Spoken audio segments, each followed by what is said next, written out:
Peace to the world, Montaru is here. Hello all, hi, welcome back to another stream of the Pokemon Retrospective in our Ruby Nuzlocke.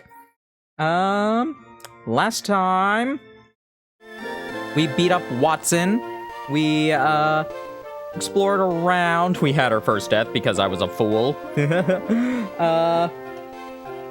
But we also managed to defeat Team Magma at Mount Chimney. For a series I followed, I started to watch more idol anime. What anime? I'm curious. But yeah, we beat Team Magma at Mount Chimney. We beat Flannery. And now we got some goggles. So we can get a new Pocketmon over here in Route 11. Next Precure series is Idol theme. Interesting. Okay.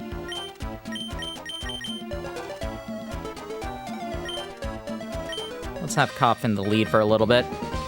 A little better on me. Let's decide who they look better on with a battle.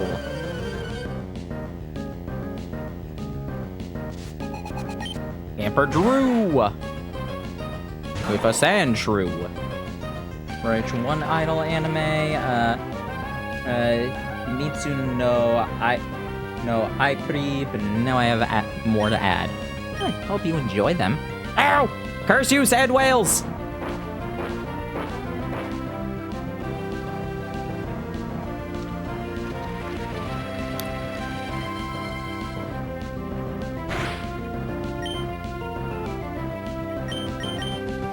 I mean, why take the damage if I can avoid it?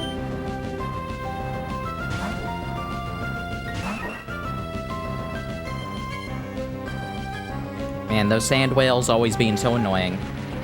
Need to remember to update my analyst more.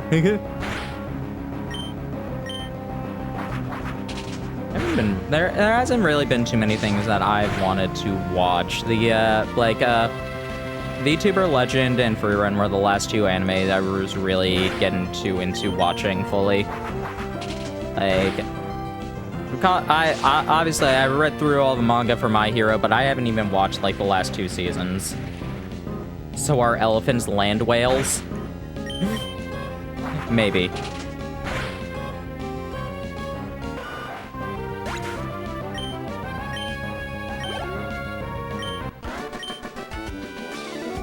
Because of the Go Goggles. Oh no, Goggles have betrayed you. I'm so sorry.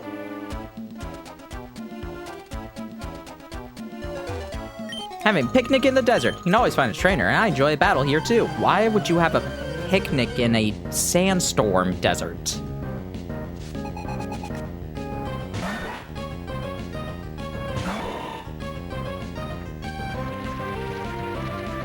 Also, can we talk about how random this desert is? It's like a little enclosed area in the rocks, just right next to a volcano. There's a desert. A sandwich.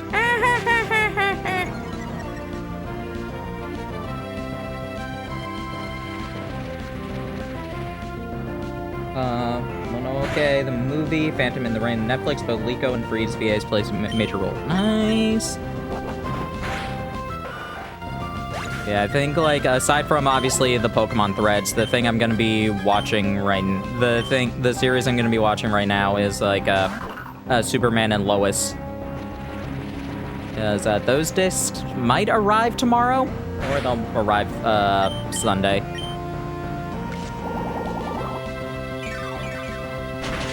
what am I up to in the Pokemon threads? The last episode we did in the Pokemon threads was it Gligerman? No, it wasn't Gligerman. Which one was it? It was the Slowpoke Well! Yeah, Slowpoke Well. So yeah, we just met Kurt.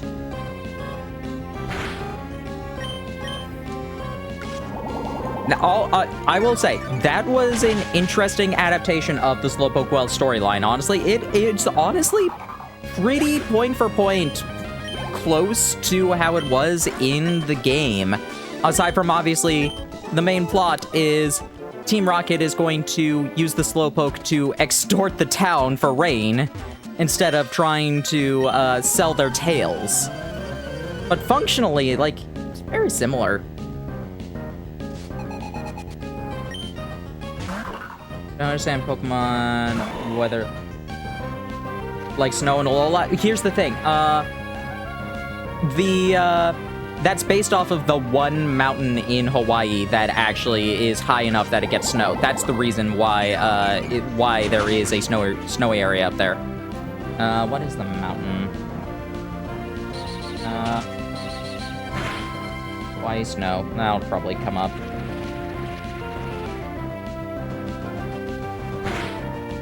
Person who sees it encountered Hawaii's Mauna Kea Summit. Like, it actually does snow in Hawaii occasionally. Specifically on one mountain. Maybe one or maybe two of them.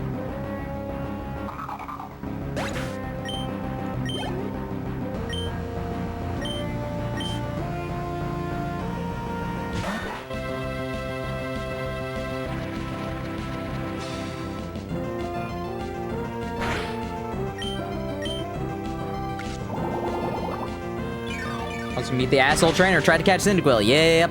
Did he... I'm gonna be honest. Did he have a name? I did not remember them saying a name at all. I just remember them calling him Kid or you. Did that trainer even have a name?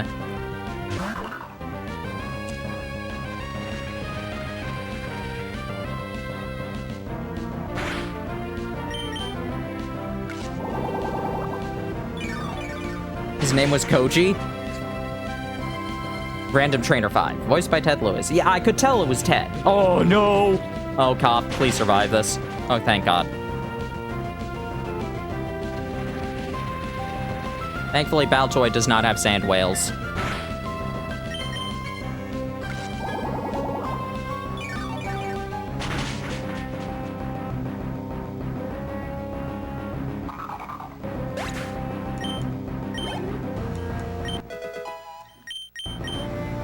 Map's trying to learn Whirlwind. No, I'll be fine. Yeah, Wobbuffet's coming up soon, which also means that, which is interesting because that episode has Ash replace, Heracross for Tauros, for, like, a Tauros competition. The very next episode, he sends Tauros back. Oak is just like, hey, I'm really interested in, like, learning more about Heracross. Can it stay here? Sure. And then also Squirtle stays. Then also Squirtle gets sent back to the Squirtle Squad. So we functionally lose two Pokemon in the exact same episode.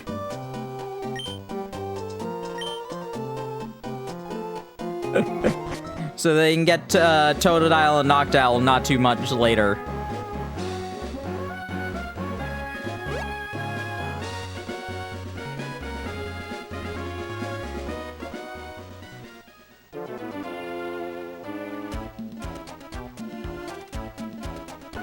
I forget when Bulbasaur, like, leaves. That's a while away, because Phanpy is Bulbasaur's replacement. Yeah, shiny one.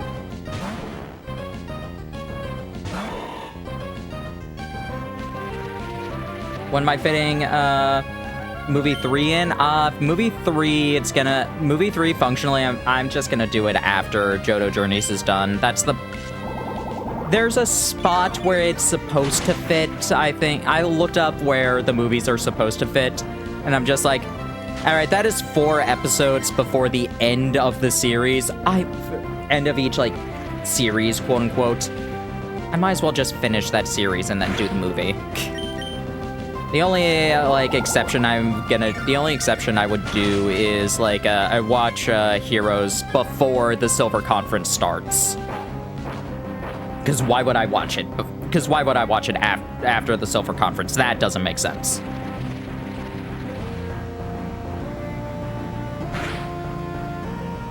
Mewtwo is also an exception. Mewtwo has a spot because they actually, in Japan, they put it in as 3 episodes. I forget exactly where that one is where that is off the top of my head, though. Like, that's in the middle. That's in the middle of Johto League Champions. Genesect also has a clear spot, E. Oh, goodness.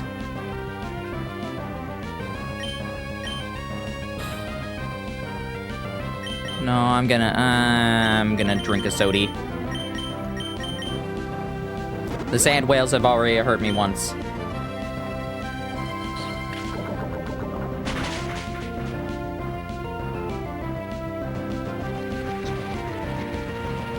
Named Carter after James Carter, Cathcart. Funnily enough, he did not adapt the episode. Wow. To which black and white movie is canon? I would kind of like the idea that the Zekrom one is canon. Let's be real. That one explicitly, in order to work, that one explicitly needs 2 Zekroms and 2 Reshurams to be canon.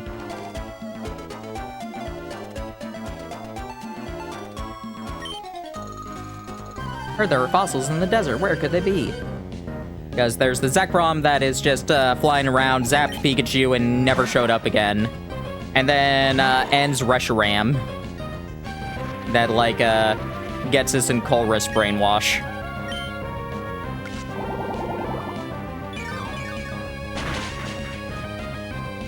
Nana Suzuki is Victini? Yay!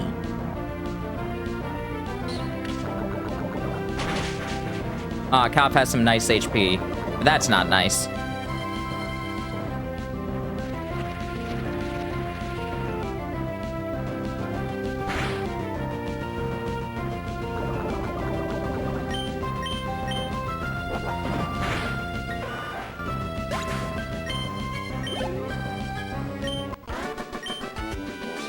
Came up short.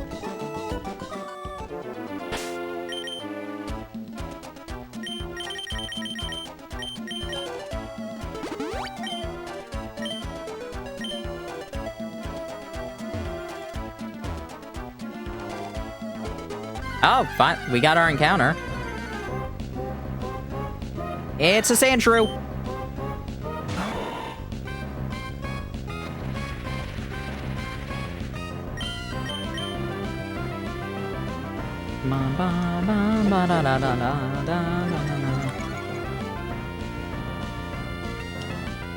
I still want to know. I will always wonder how different Best Wishes would have been if they did not need to skip the Team Rocket versus Team Plasma episode.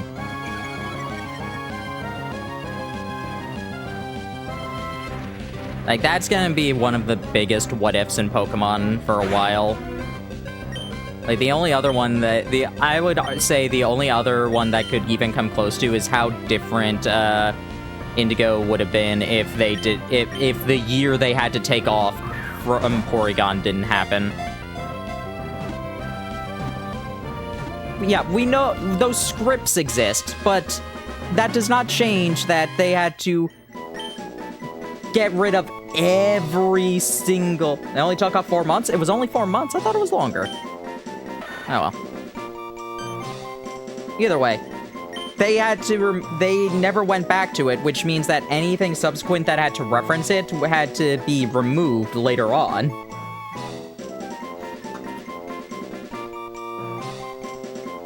Hello, King Bonnie. Alright, did I give Sandshrew a name in the list here? did not get to... No, I did not give one to Sandshrew. Alrighty.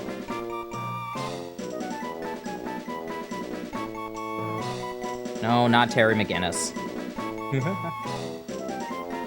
That would be a funny thing to name this, to name it, though.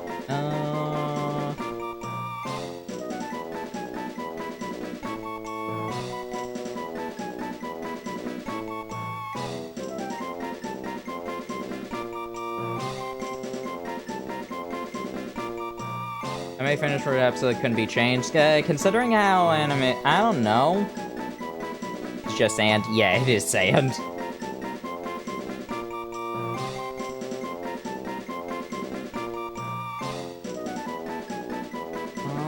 What should I call it? What should I call you?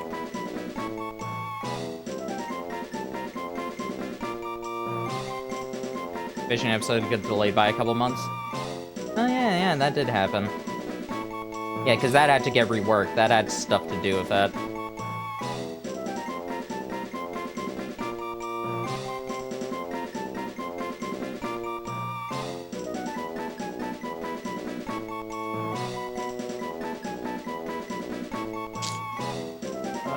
Why is there no star that has to do with shrews or mice?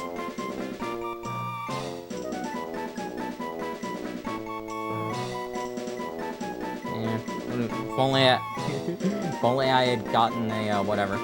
A, Trap Pinch, that would have been easier.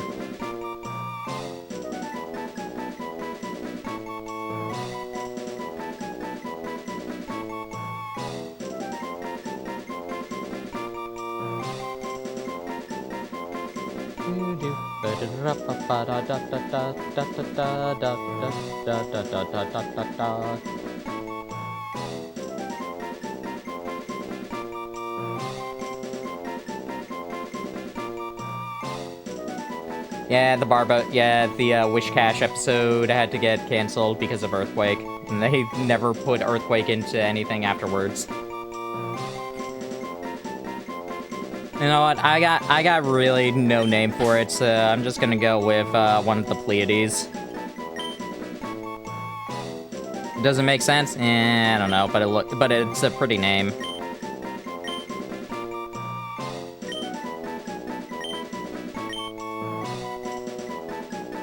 Asterope. Mods, drink water.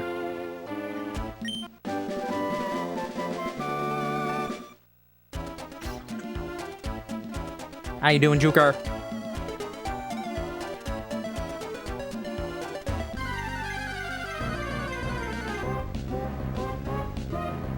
Desert is very dry, yes.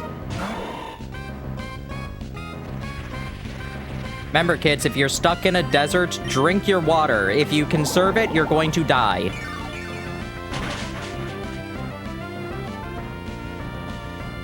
Like, that is an actual thing that people find. They find, like, people dead of exposure because they tried to ration their water. No, you need to drink it.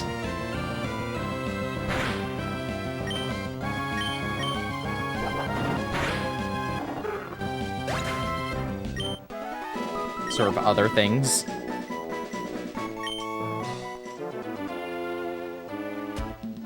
Movie 7. What changes were in... What theatrical home differences were in Destiny Deoxys? I don't think I would have seen that one in theaters. I'm curious. I know that, like, 4 had the interesting one, because they added... Because, like... I forget if it was specifically for the dub, but later releases added that entire scene with Professor Oak being like, "Oh yes, I'm sure you'll meet Sammy again someday," and everyone's just like, "Wait a second, how do you know his name was Sam?"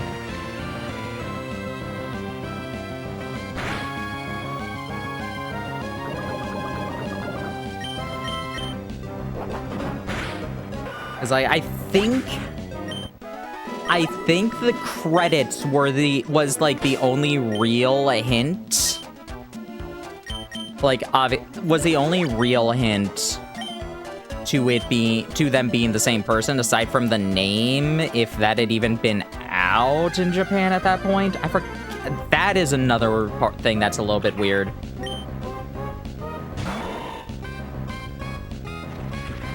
Do we know if they're still making Pokemon movies? There's been no confirmation. Whether they will do so eventually or not, I'm a little bit more skeptical as of now. Hey, fossils. Found the claw fossil. Yep. Yeah, we did root last time. We're gonna do claw today. Bye.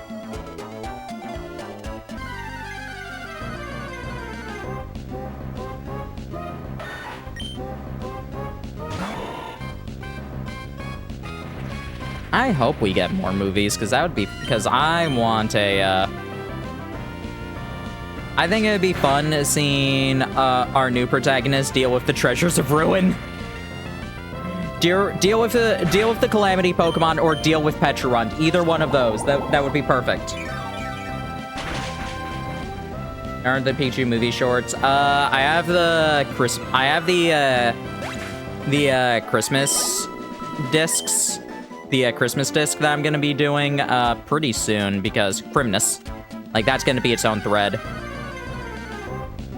So whatever is on that one, I don't know. I don't know what's on that disc, honestly. Mewtwo Returns, obviously. If I get to it, maybe Mega Evolution Special, but that's years down the line with how slow I am. Yeah, Chronicles never got a home media release, so, like, that one I'm a little...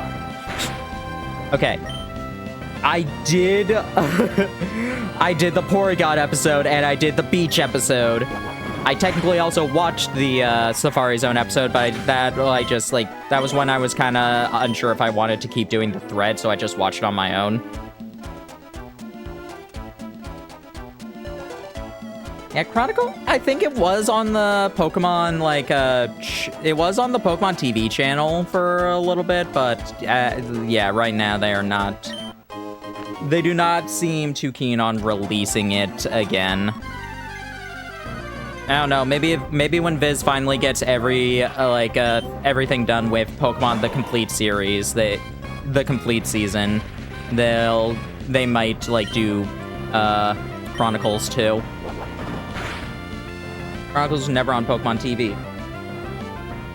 Isn't it referenced on it at the very least?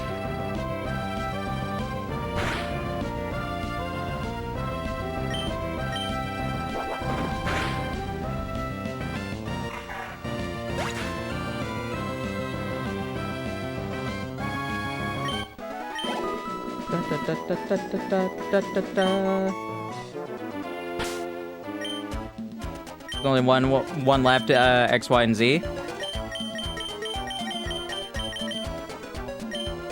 Yeah. It's still one that they need to do.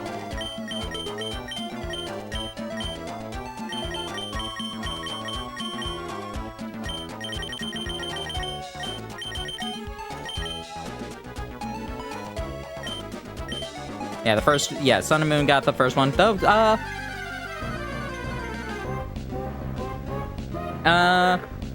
right now, I'm pretty sure that there isn't, that the current, complete season for Johto isn't really being distributed, or not Johto, Kanto, because of the weird way Pokemon differentiates the seasons. Because, the beginning part is, set up with, ending at, breeding center with, Butch and Cassidy, and then technically Orange Island starts with Princess versus Princess.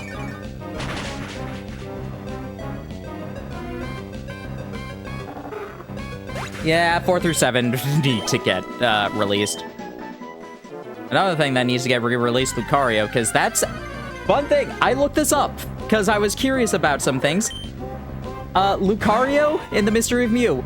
So far, the only Pokemon movie that has not been released in 16:9 internationally. The only one. Which is just okay, that's interesting. Because Manaphy was when they had because Manaphy was the first one that was only released in 16:9. Yeah, digitally, yes, but I mean home media.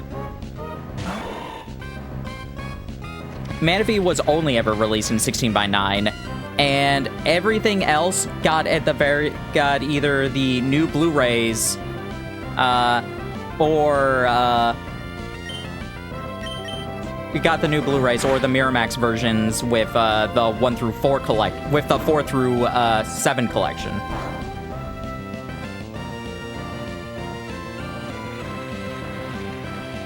I think Australia got a 16:9 release? Okay, then let me rephrase that. It never got a Region 1, a Region 1 of the dub disc in 16:9. What year was that? Oh god, I have no idea. It was before 2006, that much I know. 2005, maybe? It was 2006? It shows how much I know. Maybe, okay, you know what? It was probably summer 2006, and then, because Diamond and Pearl were, like, September of that year. That makes more sense. That's probably what I'm thinking.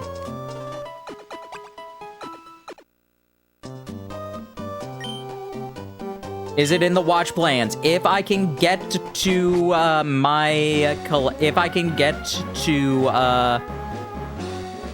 if I can ever get my collection out of storage, yes, 100%. I enjoy Mastermind and Mirage Pokemon.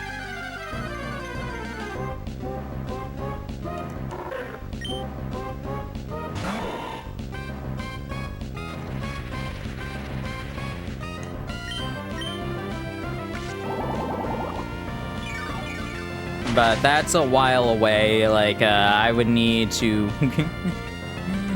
I need to have, like, a stable financial situation and a place to actually, like, put things.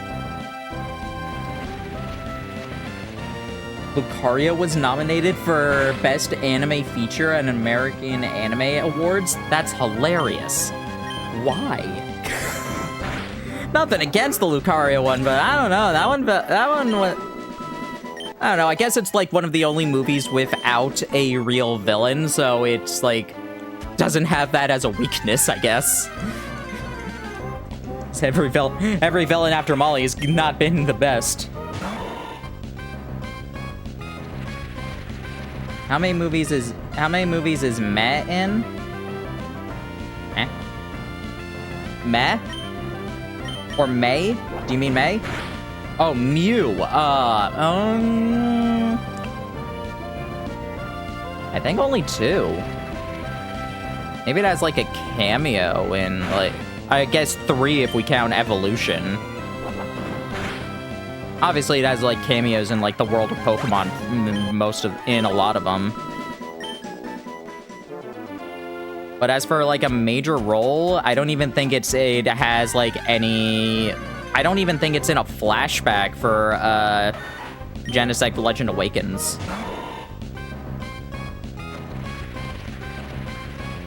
Kodai was Zora, wasn't he? He was the guy who wanted, like, the time vortex power. Yeah, Kodai was Zora. Yep. I don't know. He felt weird. He just really wanted to see the future, which I don't know. I guess that's like a motivation. In the manga, he dies. Hooray!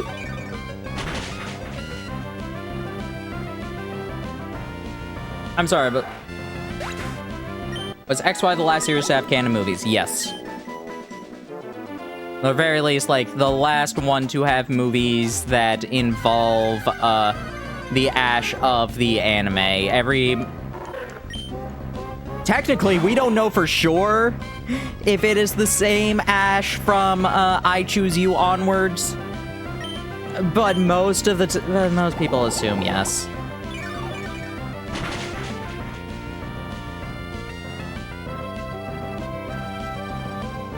Why that Rotom Dex was able to find Articuno, Zapdos, Moltres, and Mewtwo in the span of one day. I believe it. I believe him.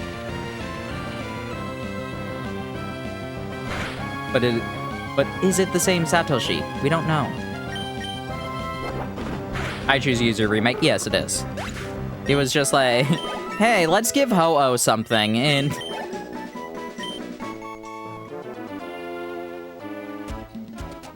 How do you find a Mewtwo right away? Magic.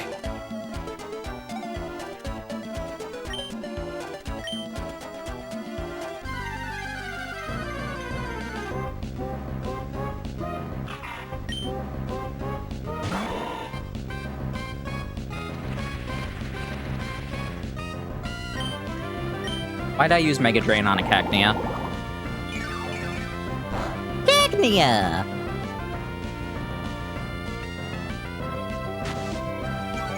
How far am I away from James releasing his Victory Bell in the stupidest way possible? I want to know why they decided to have James release Victory Bell. Very far away? Oh, is that Master Quest then?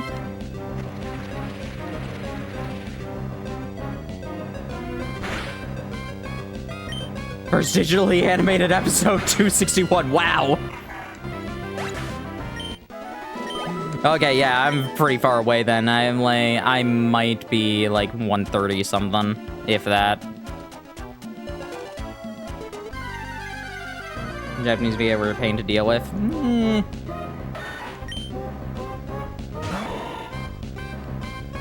I'm gonna be honest, they could have. I'm gonna be honest, I would think at a point they could just used archived screams for it. It's like, I'm pretty sure if Victory Bell uses the... Victory Bell doesn't have a dub, I'm pretty sure it's just the same voice.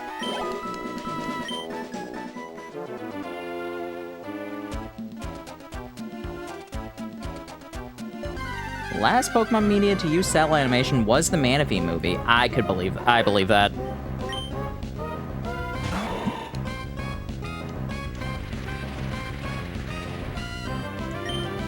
There is you can tell some differences when you look at Manaphy and Darkrai. Yeah, Manaphy is movie 9. Manaphy is the first dub movie with Pokemon instead of 4Kids.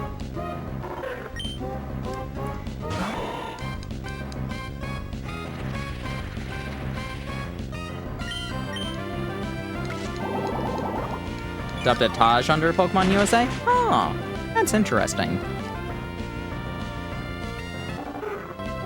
I remember the Manaphy movie is fun. I remember liking the Phantom just because he's just a pirate.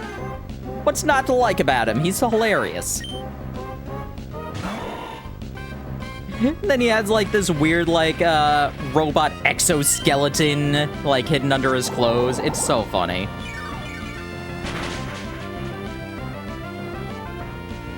Began having issues with Taj pretty early into the 2 years they had the dub. Wow. Eh.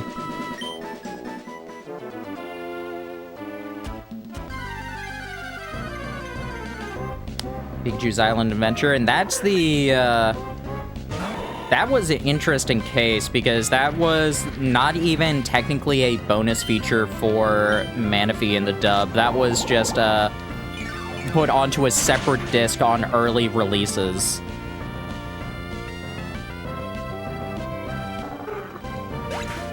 And, not even, everything. It was basically, they packaged it like Mastermind or Mirage Pokemon.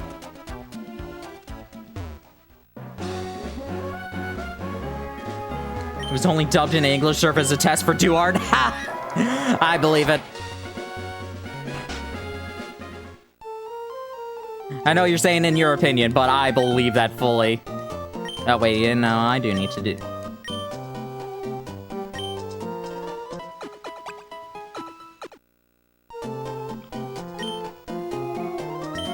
Yeah, they stopped doing, they stopped, dubbing the Pokemon shorts, or the Pikachu shorts, which is a shame. It's even more of a shame that they stopped, putting them on re-releases of the discs. Of the movies. Did the dub ones? They did some of them. they did some of them, because there were, like, they did the Eevee one, the one that did Sylveon. They did the second Meloetta one, not the first one, the second one. I forget which other ones. There are probably a couple. There are a couple others. I don't think did they do the Keldeo one? I don't remember. Was there a Keldeo one even? The theatrical ones?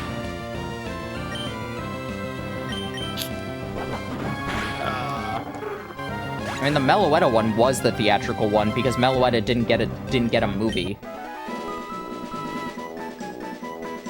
What are all the Pikachu shorts that I actually got dubbed?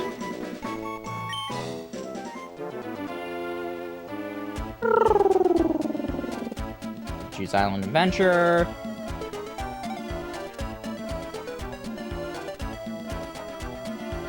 Yeah, what's the key for in Pikachu in the Pokemon Music Squad? Yeah. Yeah. The last four were the last one. Were also the only ones to get a dub after Pikachu's Ocean Adventure, Pikachu's Island Adventure. So, Meloetta's Moonlight Serenade, Eevee and Friends, Pikachu What's This Key, and Pikachu in the Pokemon Music Squad. Those, I'm guessing, were just put onto the Pokemon website. Yeah, available to watch Pokemon TV. Because they were definitely not on the Diancie disc.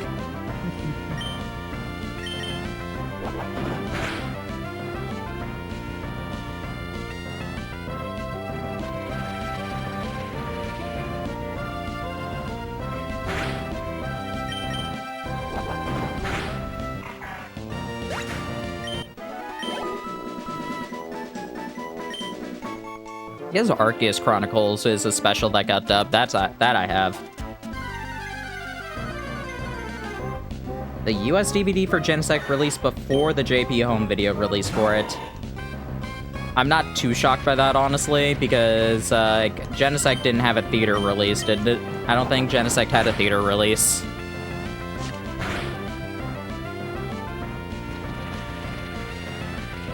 So they would have just done a release and then, but whereas like Japan, they would have it in the theater for a bit and then do a home media release.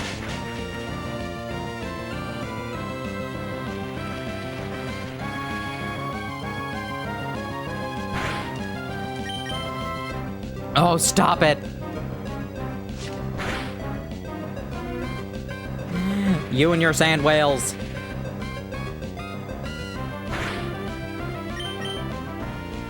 Really?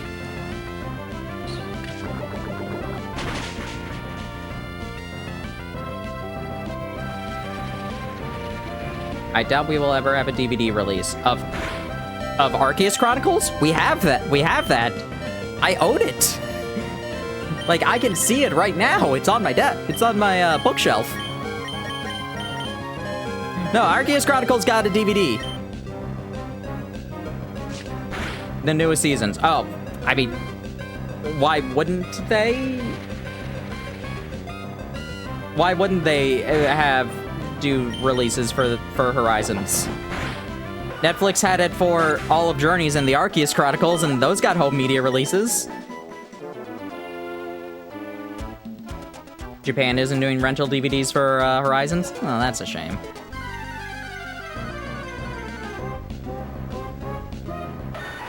I mean, I imagine we will still get stuff for Horizons.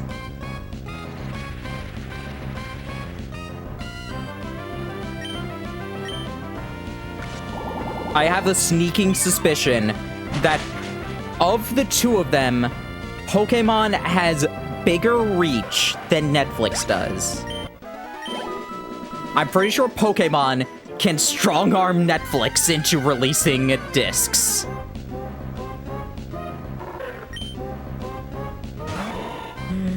If they want to do that, I'm pretty sure they can.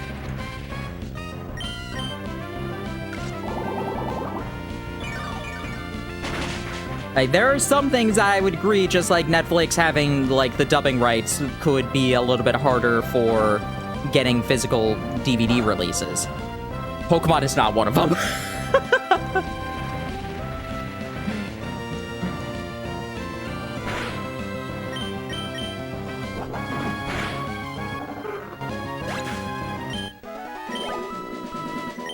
There are 3 German Horizons DVD, and third and last one came out here today. English and German releases. Yeah, then, like, I mean, that's region 2, but, yeah.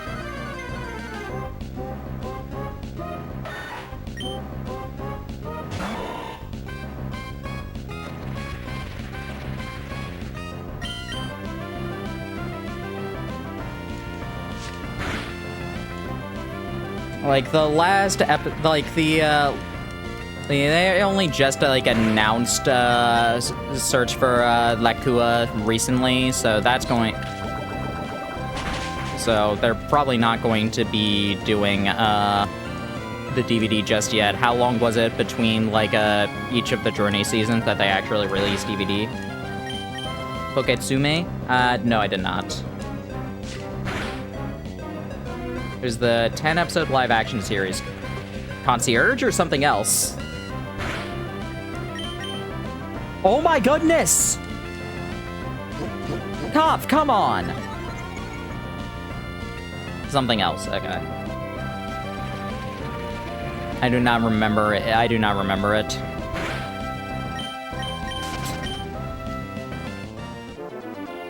Hold on, which came first? Secret of the Jungle or Detective Pikachu? Which one came first? Because I may or may not be a little bit concerned as to what the answer to that one would be.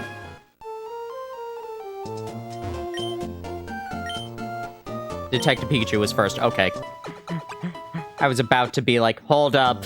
Was Detective Pikachu the last Pokemon movie released?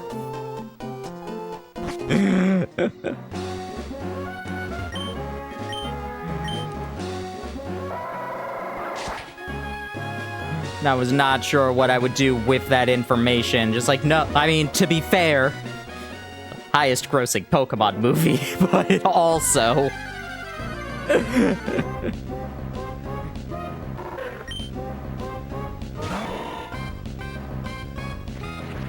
No shade against Detective Pikachu. It was a fun movie, but also I'm like, but give me, but I want to see Liko, and I want to see Liko stop people from doing mochi dances.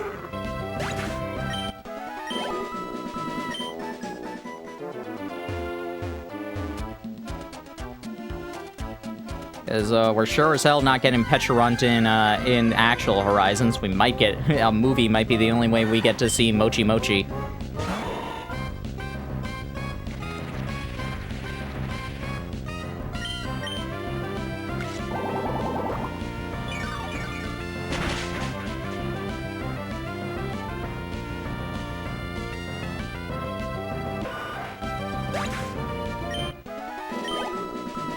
I'm not sure which one I would prefer more, though. Like, Pecharunt or Treasures of Ruin.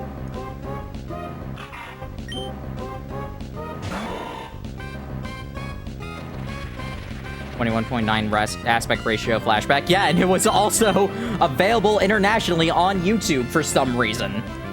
They very rarely do that. Like, usually if they're on YouTube, they're just like, no, you have to be in Japan to watch it. So yeah, Pokemon frequently releases the full episode on YouTube, but the times that they do that, they are, okay, frequently, quote-unquote. Semi-frequently. But almost every single time that they do that, they are region-locked. Like, YouTube's region-locked, so is, like, very difficult to circumvent.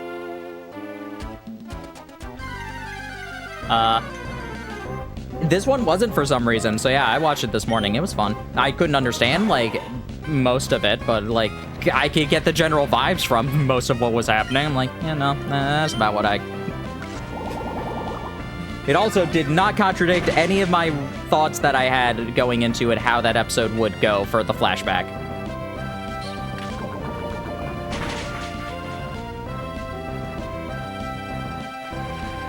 Watch them as they air live. Yeah, but I sleep.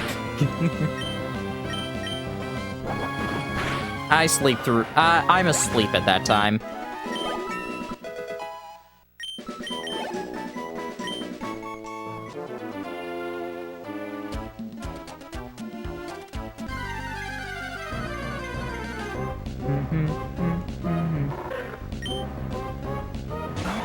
Doing this stuff since 2021. Drink the trap inch.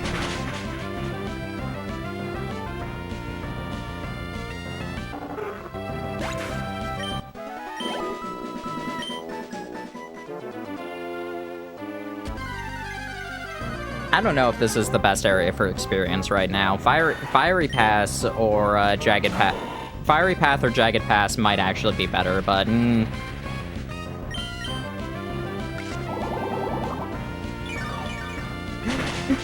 even keep track of the commercials. That's dedication.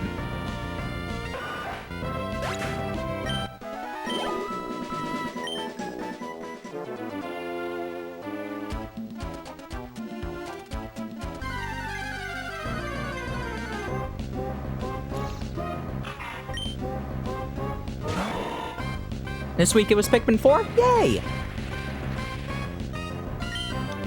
Pikmin 4 was fun.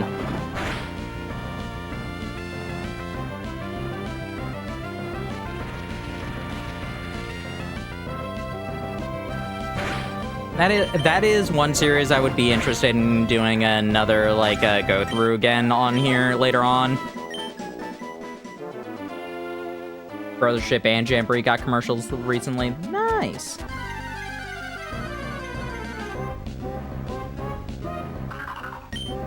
Baltoy, Baltoy.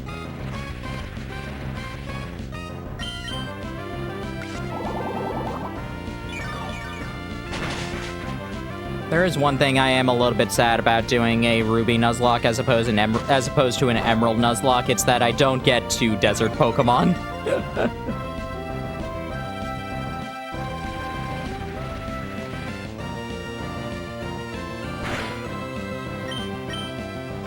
Sponsored for outside of Pokemon. I'm aware of Precures or anything else? I have no idea.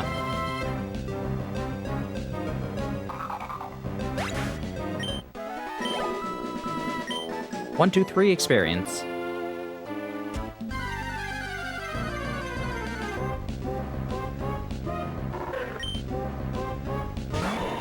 Yeah, when Kopf gets to 27, I will switch over to somebody else.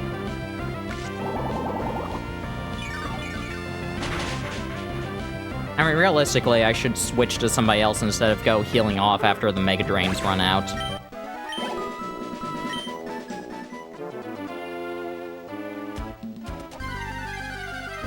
Nintendo owns one of the companies involved in the production of the endings. Interesting.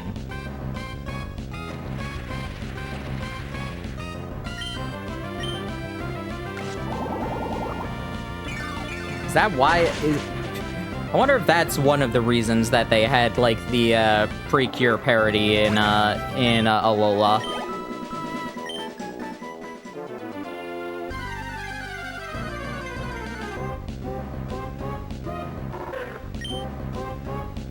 Makes sense. That was well before. Okay, never mind then. And they just did it to do a Magical Girl reference, I guess. Also fair. That was out in 2022. Okay.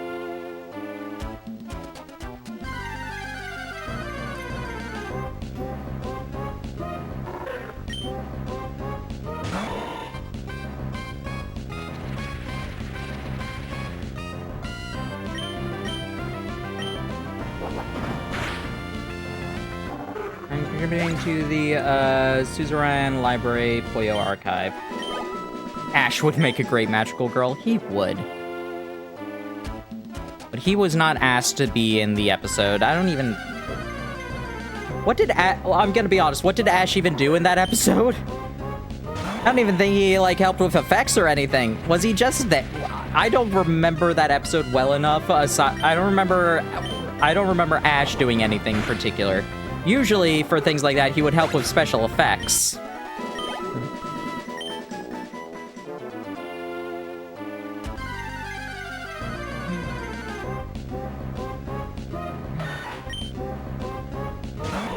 just like the main thing I remember was the transformation sequence, and then there's like one shot where Lily looks like so much like Lusamine. It's just like, oh wait, what? Oh yeah.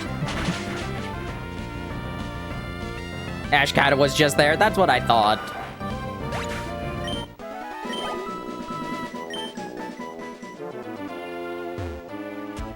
Who wins the Magical Girl? Ash, Brock, or James? James, 1000%.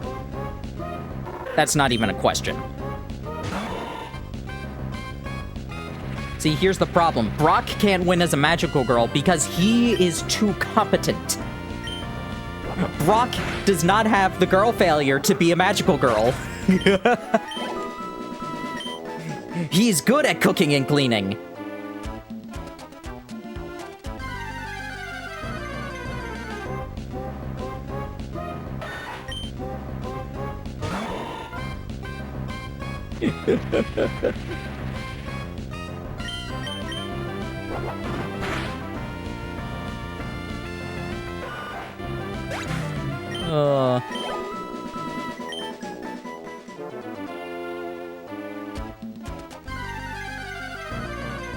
When are we gonna get when are we going to get another Magical Girl parody in Pokemon?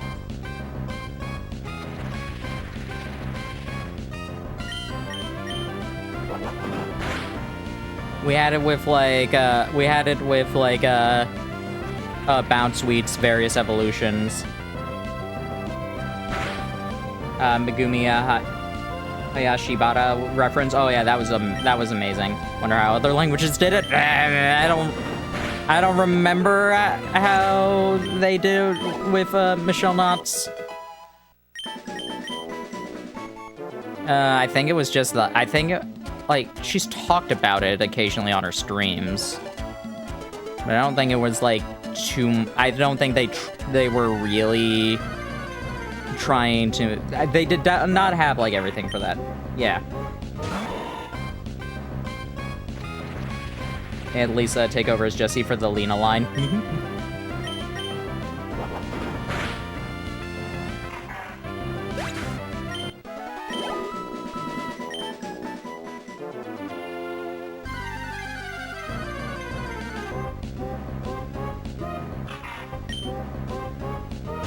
I would say that's a really fun tribute to have done, though.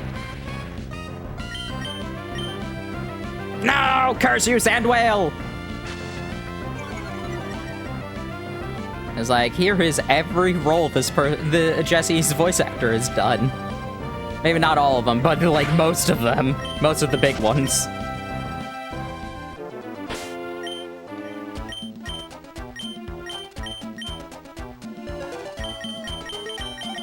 Oh, an Ultra Ball. Nice. Pretty much everyone wanted to see Lisa do the line.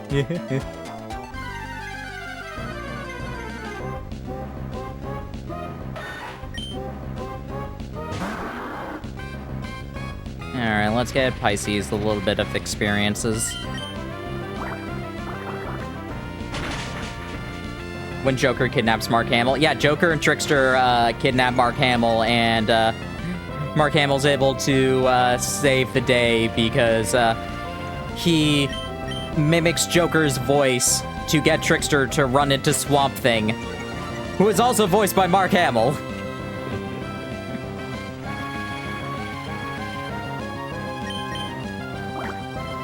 I think my favorite joke about that is that they allude to Star Wars, but then they subvert it by talking about Corvette Summer instead.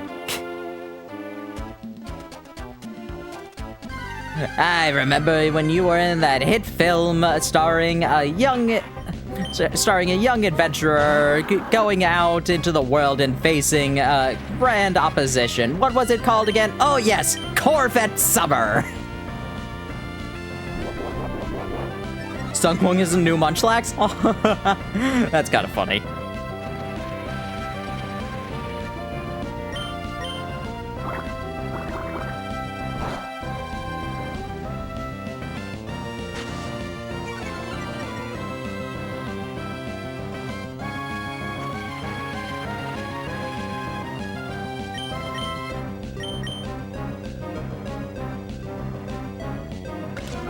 didn't think you had a grass move!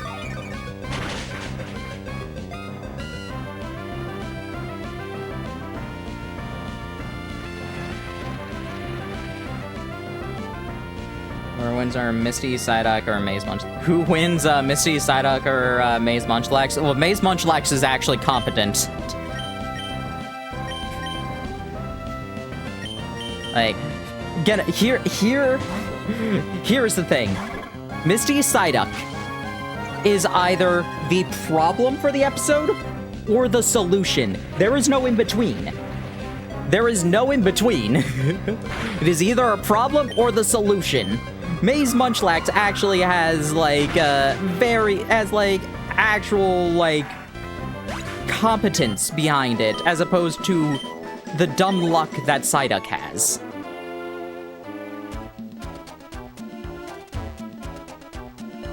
Like, after May started using it anyway, whenever it's actually started getting used. Psyduck has never been actually competent, it's just had dumb luck, where it becomes the answer.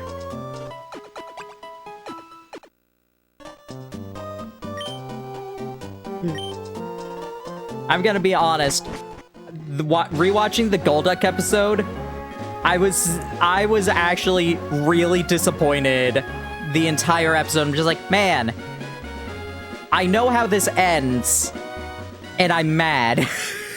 Because this Golduck is actually really cool.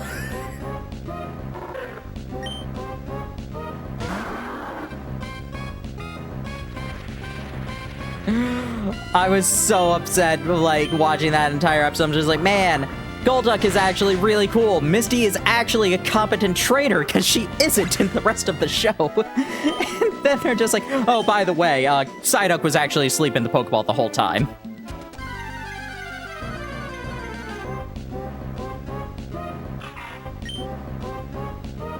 Jay Goad recorded the eye catch while recording Puzzle League, maybe. Ash doesn't. Ash catches Pokemon. Though, he caught Totodile.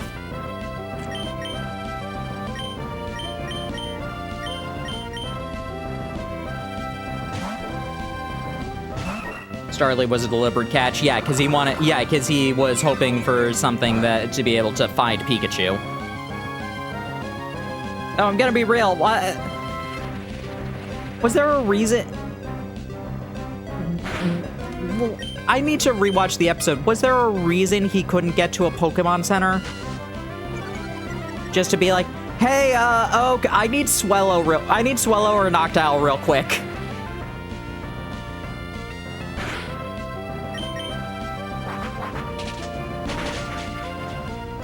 Was there a reason that he wasn't able to do that? I don't remember for sure.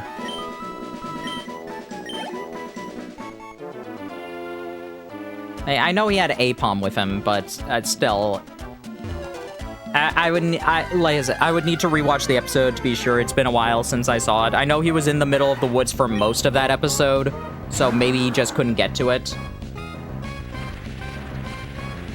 The same episode, James is randomly revealed to have a Carnivine. Yeah, that he buried in his front yard.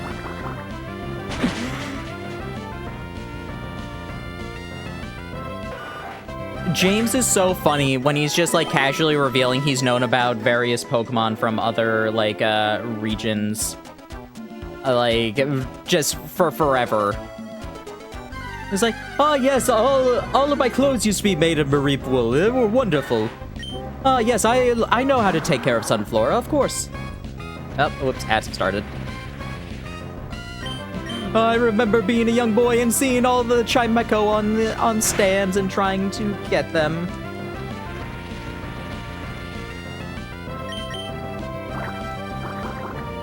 Media Lampshade's house in the next Victory Belt. Yeah.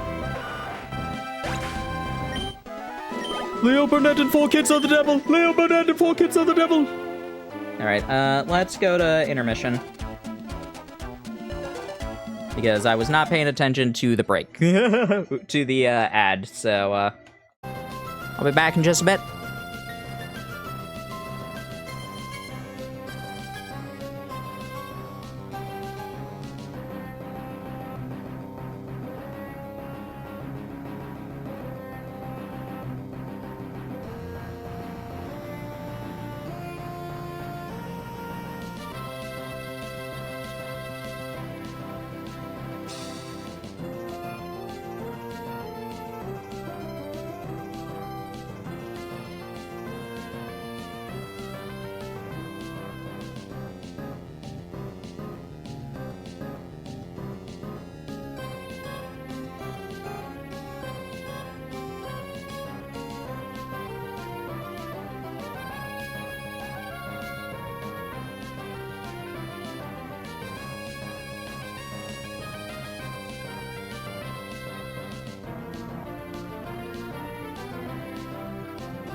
Alrighty.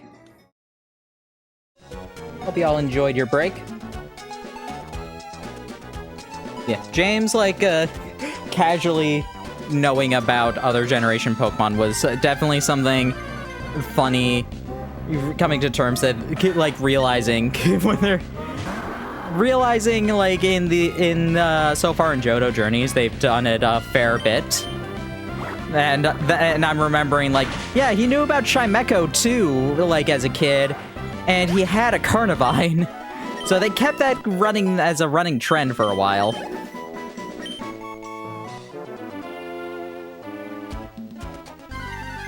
Hello, Blue Yash.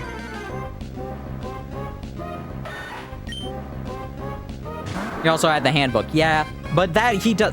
He has, like, he gets a handbook and he gets, like, playing cards, and then they get a lazy Rotom Pokedex.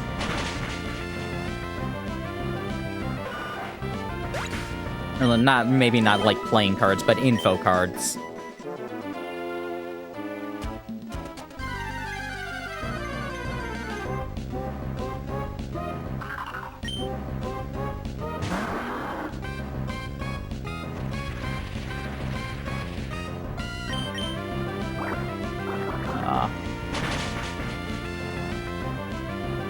And then, like, they kind of just, like, and then they, didn't really do too much with that later going forward. It was like, but they didn't really have too much of a bond for, James and his Pokemon. Like, he had that little, like, bonding bit with Yamask for a bit, but even that was kind of, like, kind of superficial, honestly.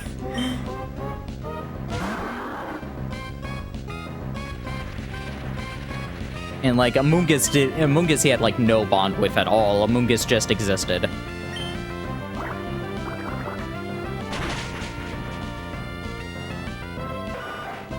Yeah, the only grass type he owned that didn't attack him. And it was Amoonguss, the thing that is constantly attacking them in Best Wishes.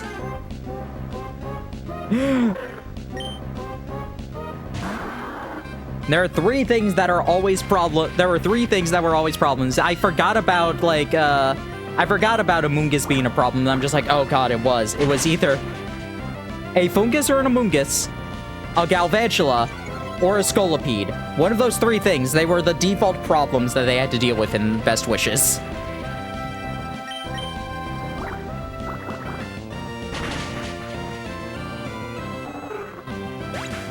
And it was very entertaining.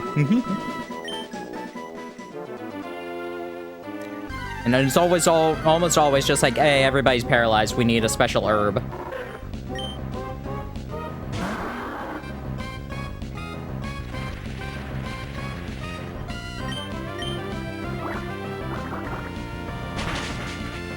I do wish that James, like, actually got to keep a lot of his Pokemon. Thinking, who released or, like, gave away more Pokemon, Jesse or James?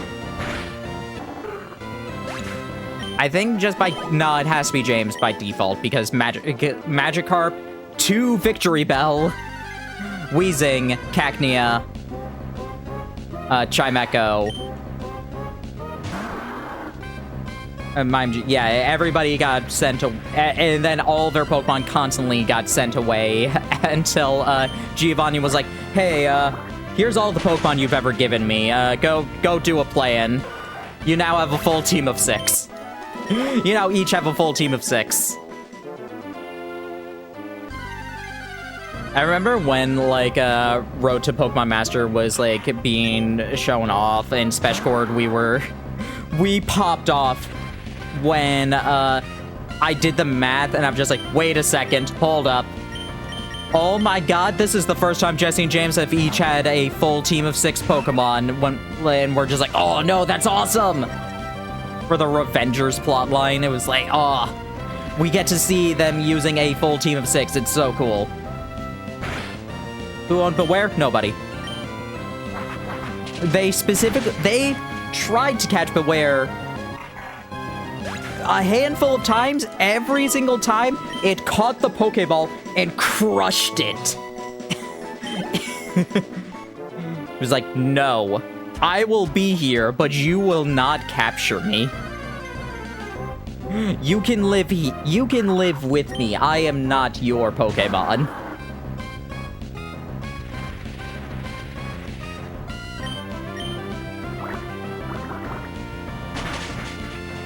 You are my humans, basically, yes.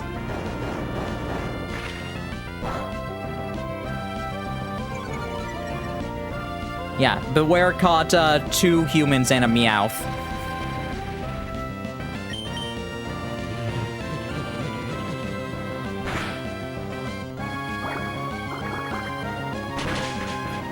That was something they did a lot in Best Wishes too. They had multiple people try and catch Meowth.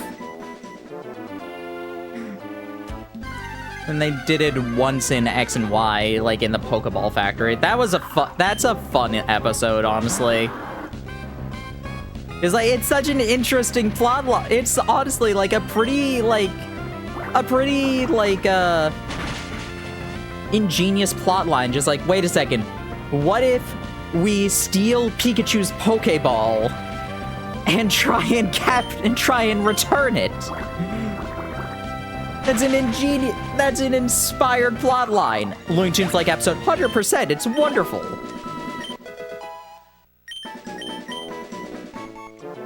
And Pikachu tries to throws a luxury ball at Meowth and almost catches him.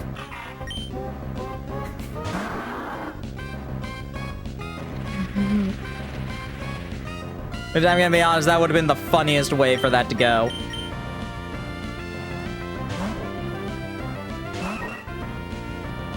It's one of the, I think that might be the, aside from I Choose You, of course, I think that might be the last time Pikachu's Pokeball's ever shown up.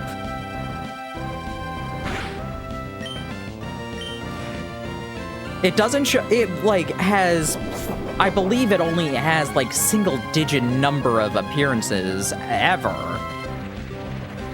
But I think that's the last time it shows up, aside from I Choose You.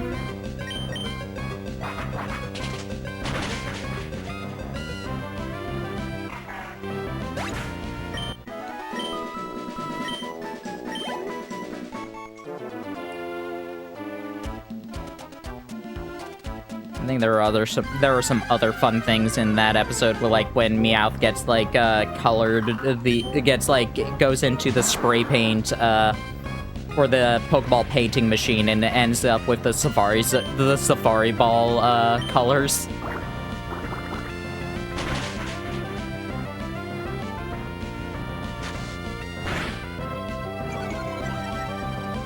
Considering how little they did with Team Flare when it came to how Ash and company interact with them, that's a fun way to incorporate the Pokeball Factory into the show.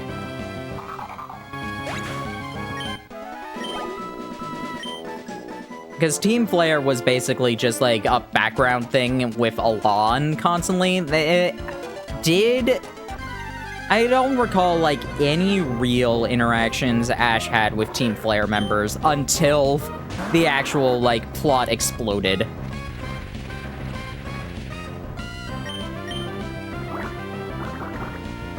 It's probably fun to record. I hope it was.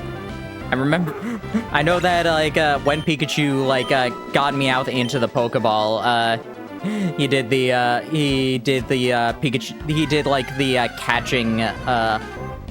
catching vocalization. He did Pikachu.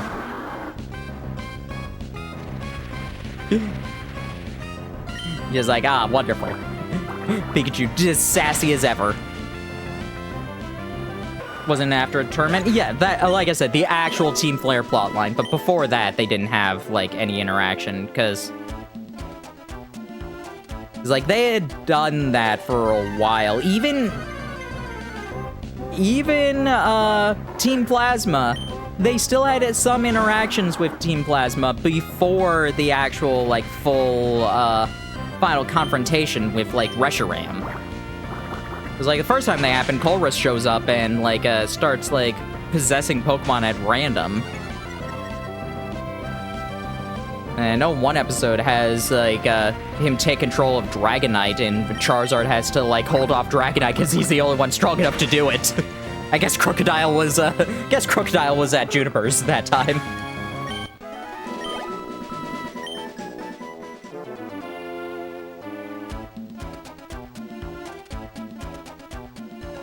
Granted, Best Wishes also had, like, Operation Tempest and other things with, like, Team Rocket, messing around. I guess Team Skull didn't really have anything, but Aether had a... No, not really. Aether didn't have too much. It was just, like, when Faba went off the rails for a little bit, and then Lucamine got kidnapped by Nihiligo. Like, in that very next episode.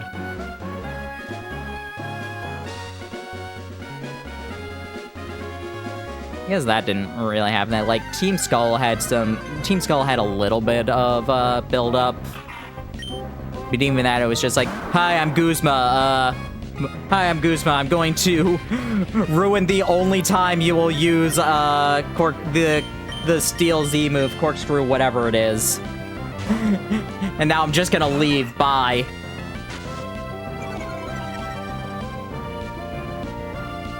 What is the Steel Z move again? I forget. I don't use it enough.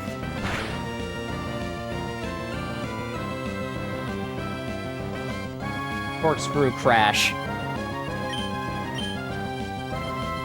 Pretty sure that was the only time it was used.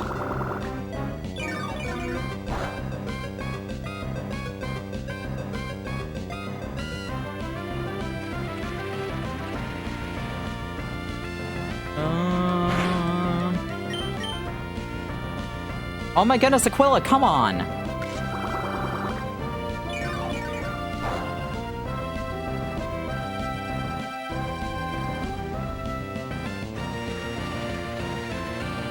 The games in the anime went in a very different direction. I mean...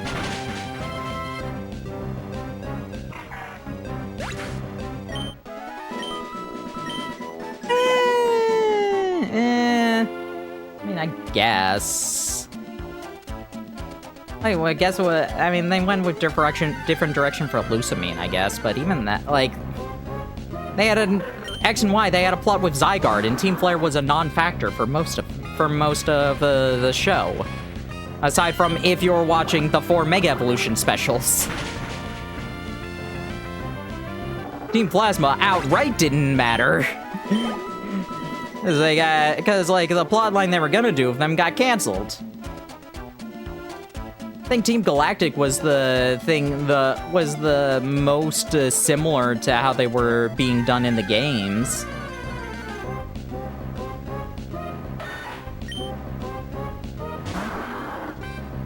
Even that wasn't still a one-to-one, because Team Galactic was doing stuff in, was still doing stuff in, like, Celestic Ruins, of all things.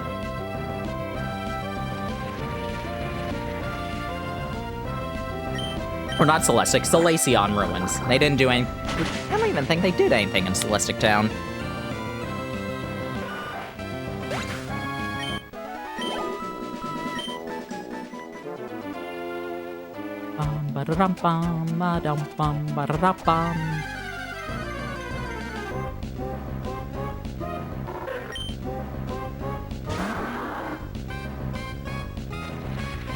I mean, like, Journeys was outright the most different because, like, they decided to introduce Go, for one thing, and then they decided to do the World Coronation series. Which, I like the World Coronation series. There are some problems I had with it. I think the biggest problem I had with the World Coronation series, they had Ash rank back down to normal rank, but then he just got back into great rank off screen, which is just like, what? Okay, if you're having that as a plot line, like, commit to that as a plot line and show us, like, how that's going.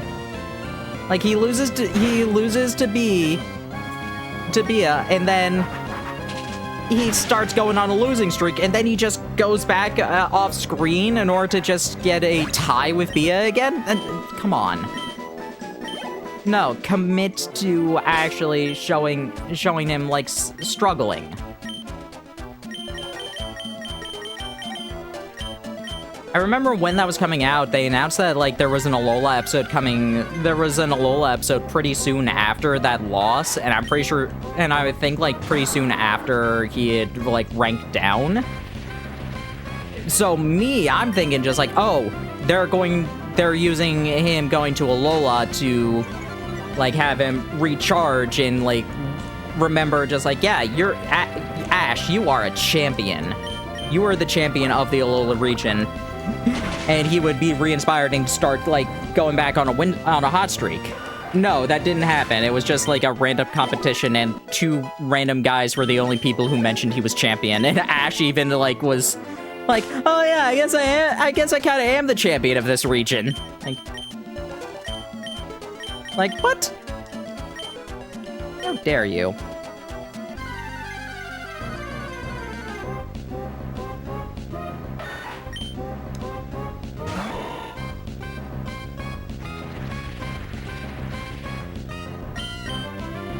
But later on, thankfully, we got the best episode with that, with, like, the, Battle Royale with, Ash, Kukui, Gladian, and Kiawe. Ash can easily forget things. Oh yeah, I'm a champion of a region.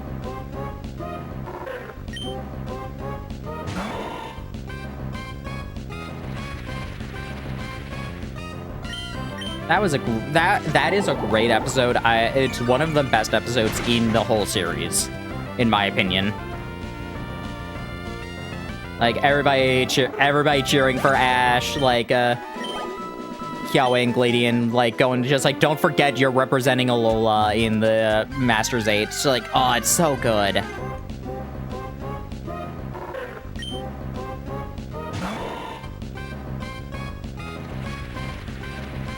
In Alola or in, wait a second, in Alola or in Journeys? I'm not gonna be one to try and push an agenda for, like, which team of Ashes is the strongest. All of his Pokemon are good, even if sometimes the show won't allow them to be good. Cough, Torterra. Oh.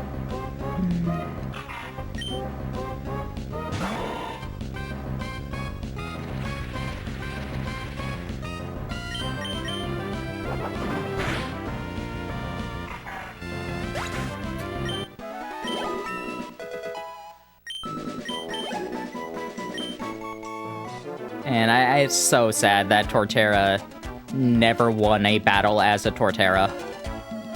It's so sad.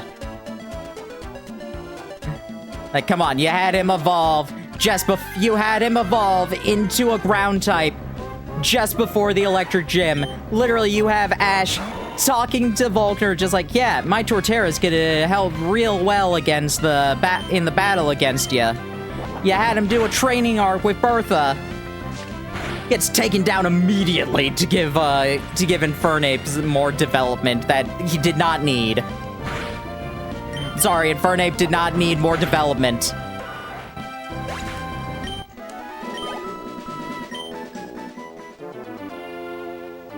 You did not need to have Infernape get, like, another moment where it needs to relearn how to control Blaze.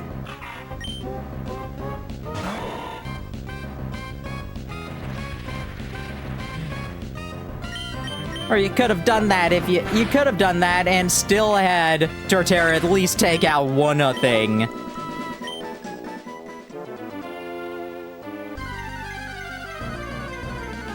I think the thing that bothers me the most about Torterra's losing streak is almost every single time Torterra loses, it is right after it used Synthesis. And that bugs me to no end. It's just like, Torterra, use Synthesis to heal off your damage, and then immediately it goes down afterwards. Like, what's the point of Synthesis, then? That happened as a Grottle, too, and it's always annoyed me.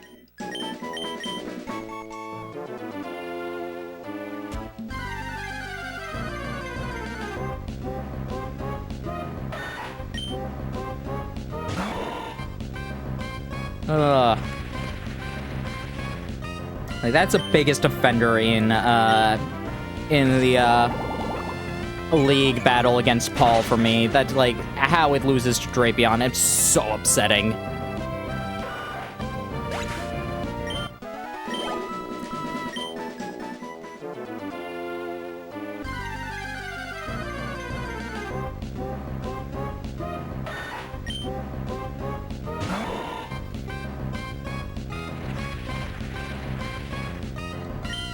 Like, who all gets wins even in that battle? Like, in that battle against Paul? Weasel, Pikachu, Infernape, and Gliscor, I think. I think Staraptor and Torterra are the only two that don't get a win. Because Infernape takes out 3 Pokemon, as I recall.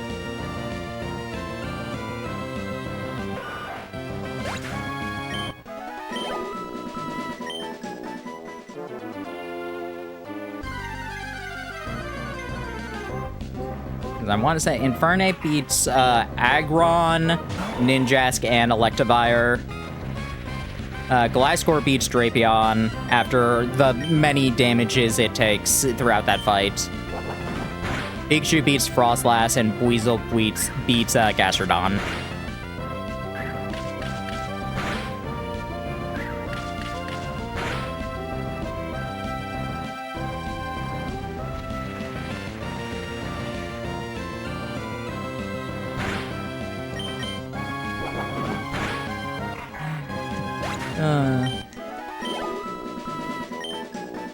I want to say the only real win it gets as a Grotle, too, is against Candace. Because I think that's also, like, maybe a couple miscellaneous wins against random trainers, but the only, like, major, like, character win it gets was against Candace, and I don't even remember who exactly it beat. Did it beat Abomasnow?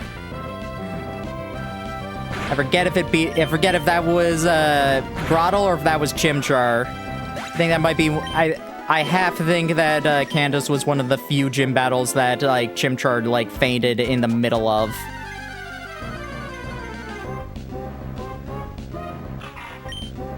It still like took out a lot of Pokemon, but it also like I'm pretty sure it still lost.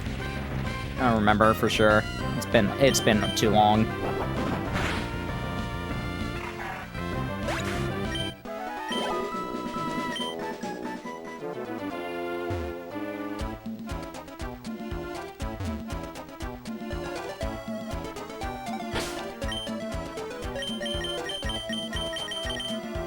Soup potion.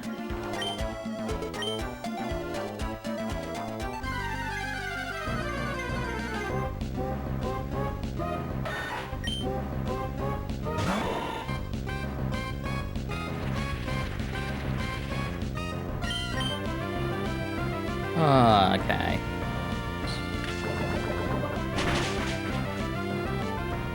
Yeah.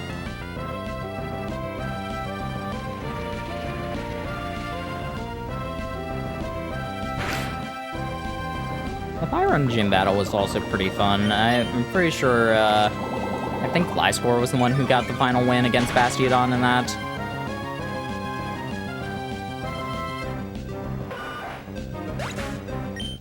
I think that was like Gliscor, Chimchar, and Pikachu.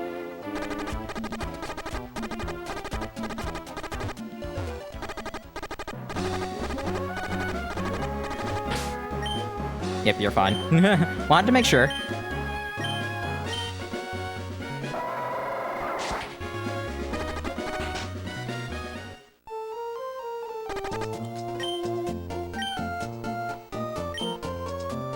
Ba, ba, ba.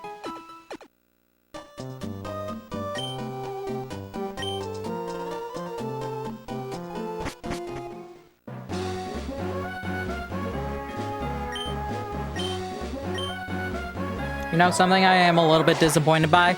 I forgot how the Gligerman episode ended with Ash keeping the whistle to summon Gligerman. And he never uses it again. It's like, what? You have a superhero on speed dial and you never call him? Come on, Ash. Imagine imagine the crossover of Gligerman and the Mighty Excel Guard. God, I want to rewatch that. I do want to rewatch that episode. I hope it's still good. Wasn't Gligar's final Gen 4 mon? No, Gibble. Because he gave Gliscor away. But no, Gligerman, I'm talking about Gligerman, the superhero, the Batman superhero in Johto Journeys. Yeah, he, maintenance characters only show up once and never again. Yeah, oh, yeah, no, it has no shortage of that. Oh, I love, that's something I make fun of constantly in the Twitter Twitter and Blue Sky threads, where I'm just like, yeah, here's this character that Ash promises to have another battle with. They do not exist past this episode. Like, that just happened with, like, Shingo and Blade. You know, that's still a really good episode. It's one of the better battles in the series up to that point, Heracross versus Blade. But also, it has the problem that was definitely apparent in that era of time, where it's just like, oh, he is using his he is over-relying on his laptop, instead of, like, using actual strategies and really going with his gut and things. And the episode ends with him being like, yep, I will give up this laptop. This laptop is no longer what I need. It's like, no, that's the lazy way to do it. Over-relying it is bad, yes, but it's still a useful tool. Ah.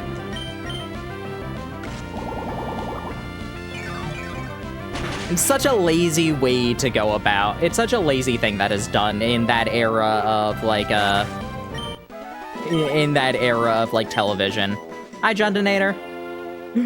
Where it's like, oh man, you're over-relying on technology, you need to stop doing that because you're gonna miss out all the things in front of you. And, like, yes, over-relying on it is bad, but then the solution is never use technology again. Like, no,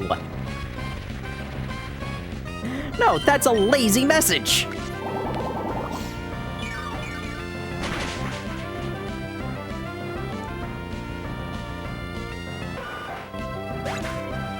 Ash is like making shit up as I go along. Yep, that's literally, that's more or less said outright.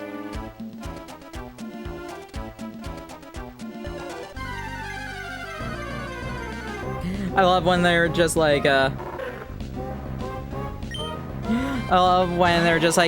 says here that you use standard battle strategies and rely on your Pokemon's power to win. You also rely on your instincts, pretty often. I'm like, okay, Gen 1 Ash, I can definitely say, does rely on power a little bit more, but also, he's still pretty versatile.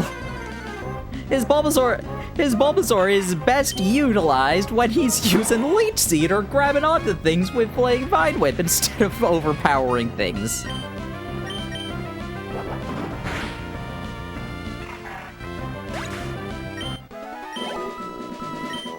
Setting off a sprinkler system. Well, that wasn't intentional. And I'm gonna be blunt, considering how many other times environmental factors like that come up in, like, official matches, and nobody really counts that negatively on Ash for winning with that interference. Ash deserved the Boulder Badge. He also deserved the Cascade Badge, because he was at worst tied with Misty. He was probably beating her, especially if we believe the weird Indigo League rules that if you switch out a Pokemon, you are declaring it unable to continue. So that means that Misty outright lost when she recalled Staryu and Pidgeotto hit Starmie into that wall and its core was flashing.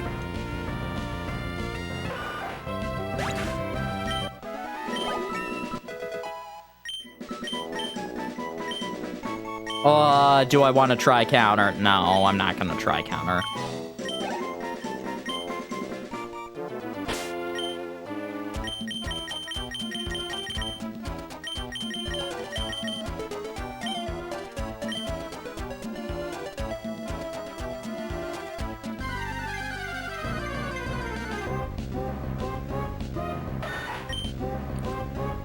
Like, if we believe that that is how the Indigo League rules are supposed to go, that does mean he technically got every single gym battle to their last Pokemon. Into region layout. Yeah, I mean, here's the thing. I don't know if it really did. Because let's be real, he goes to Sabrina early. He goes to Sabrina early, and that's, like, literally called out. It's just like, hey, Ash, you should probably not, like, challenge this gym leader. She's really bad. Now, I can call out some other things that are really bad with the region layout, because, like, they were on Cinnabar Island. They learned there is a gym in Viridian City. But in the meantime, they go to Cerulean again? And it's like, how did you manage to bypass Viridian City to get back to Cerulean from Cinnabar? How?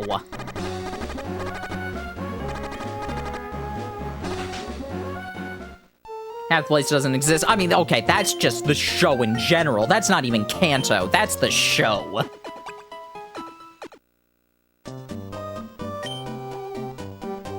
How many towns are made up just for Pokemon contests? So many. They make up like 20 different islands throughout Hoenn. They make an entire new archipelago in Unova. The Orange Islands don't exist. The Orange Islands aren't real.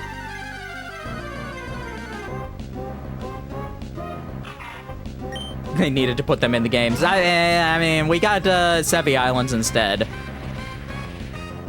Instead of citrus fruits, we got numbers. It's called padding. You're not wrong. It's very funny when it took them. It's very funny when, by the time they reached Cherry Grove City in the anime, I think they had already gotten to Cerulean City in the original show. The Orange Islands are totally not Alola. That too.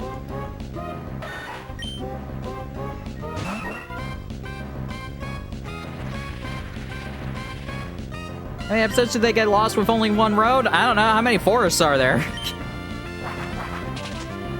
This is the only thing that I can use to, like, outright be... This is the only justification I have for this. All of those, like, all those, like, trees that we cannot walk through, they are able to. That is the only justification I can give. Stop using Poison Sting, please. For the love of God.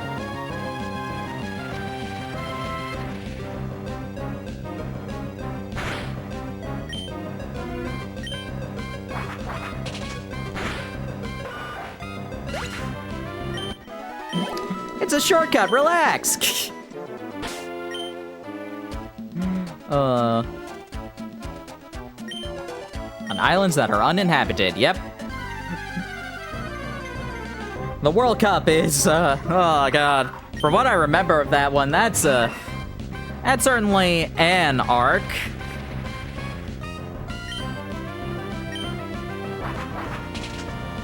It certainly existed.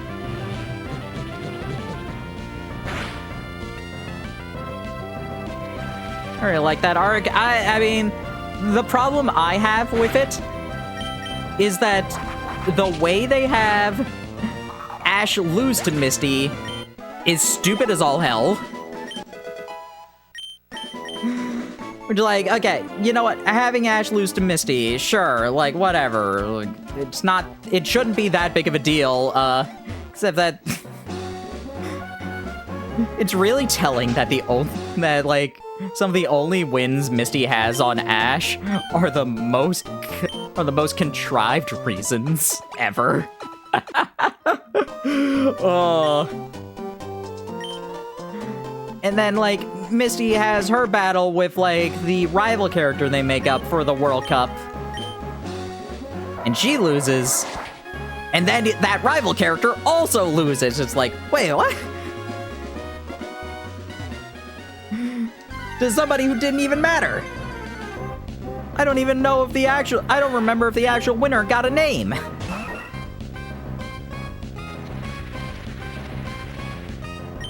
Like, the battles in it are interesting. Like, I like Totodile versus Kingdra is hilarious. Like, Kingler getting more time to shine was really cool, but then it loses in the most, honestly, contrived way for Ash to lose. Because he's beaten Psyduck before because he specifically knows to not give it its win condition. Ash should not be that stupid. That is just like... He knows to not give Psyduck its win condition. Maybe he felt it would be too unfair to just backhand Psyduck into the water 50 times so that it drowns? Maybe he felt that would have been, like, too contrived. Plot demands it to be that stupid. Here's the thing, it didn't. They were in the top that was, like, still the top 16. Ash didn't even need to battle Misty. Ash could have lost to her rival character. That would have made as much sense as anything. They did that in Club Battle, where Ash loses to Stefan's rival. They did the same... They could have done that easily, like they did. So, I don't know. That guy who had a throw. Too bad Richie made his last appearance. Oh, I feel so bad for Richie. Fairness, the only way they could make Ash's first battle against Misty not totally one-sided is force Pikachu not to fight. Yeah, and that's also their third battle. The only win Misty gets for, like, the Totodile battle is because she sends out Togepi against Pikachu.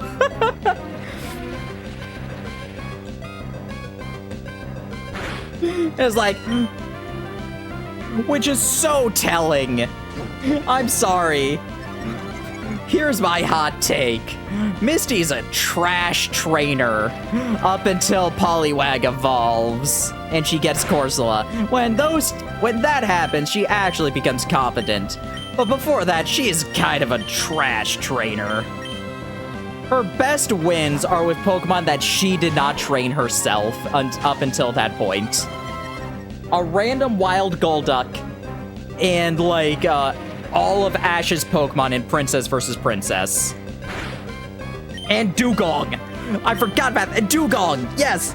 No, all of her best wins before that point are with Pokemon that she doesn't train.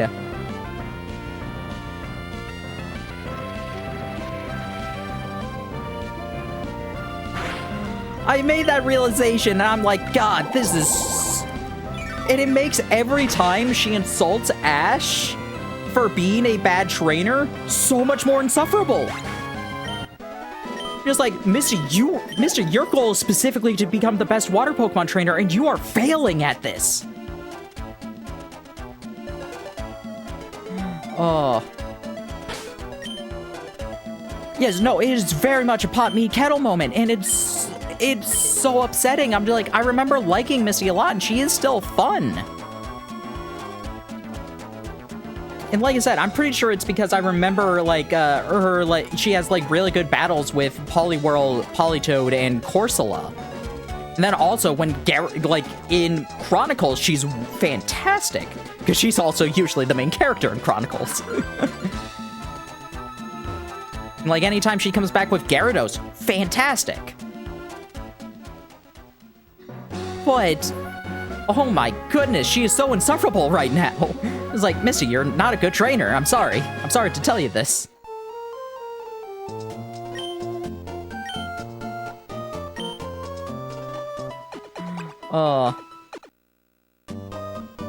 That's probably my spiciest take. She's super broken in TCG Pocket. That's a different Misty. That's the game Misty. Fine thing about Chronicles, they aren't even originally connected. What do you mean they aren't originally connected?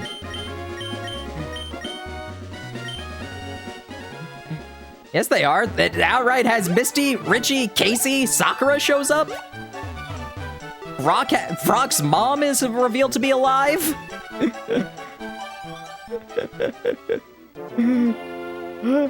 I remember when I got to that part of the episode, I'm just like, the dub chooses to rectify this glaring misinformation by never acknowledging it again.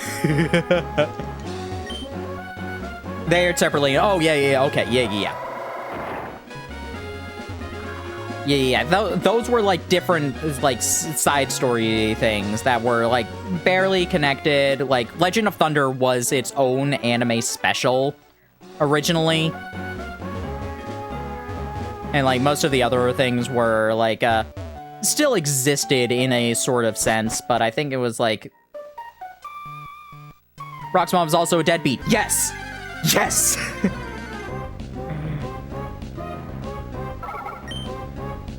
She decided to become a water Pokemon trainer and then tried to change the pewter gym into a water gym.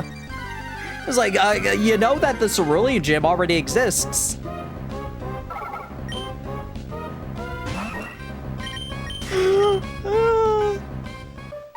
Just like she nearly causes Flint's golem to drown by accident.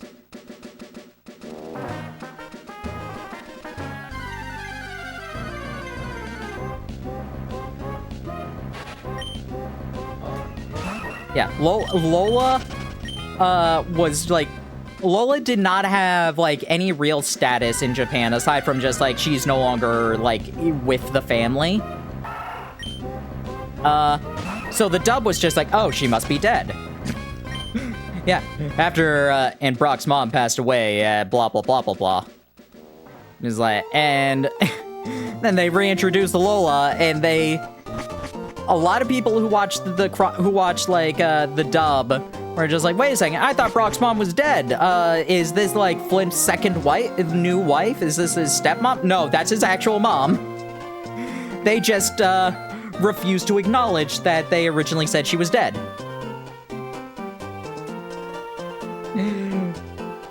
Anyway, let's also get our Anorith. She's a ghost, maybe.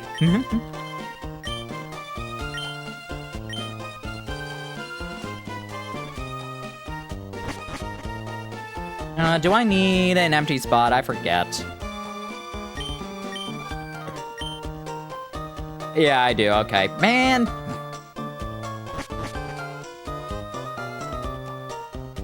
Why is Pokemon so inconsistent with that? Sometimes it can actually just go into the PC. Sometimes you need to have the empty spot. It's so inconsistent.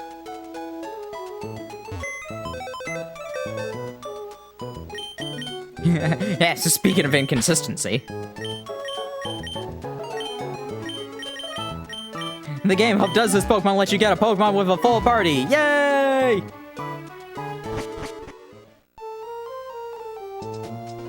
Ba-da-bum, ba-da-da-da-da-da.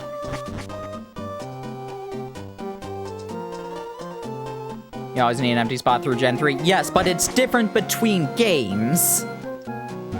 I'm pretty sure Gen 1 you can get the Omanyte without a spot.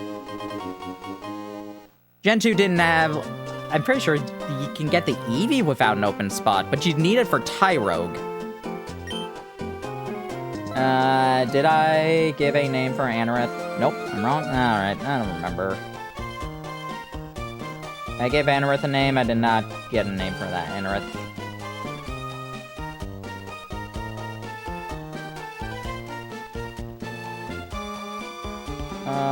Star names, where are ya?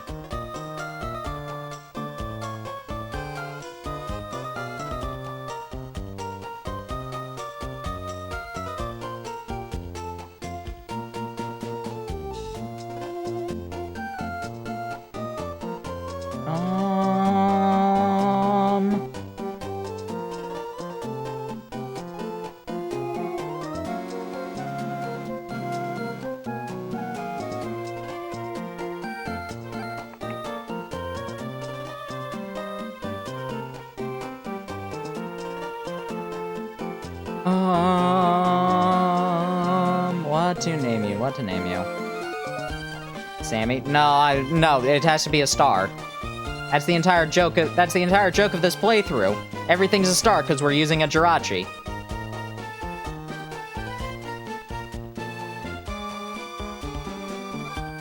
Aw, man, that would be a good name if we could get Lotad in this game, but we cannot. That's sad. Forgot. Yeah, it's fine. It's fine.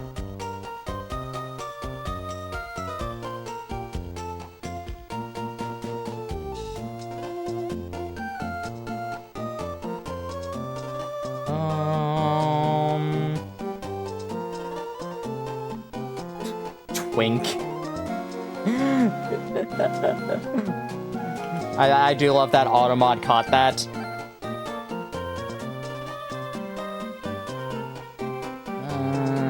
No, I'm not feeling Twink either. That's a fun. That is a fun name, but.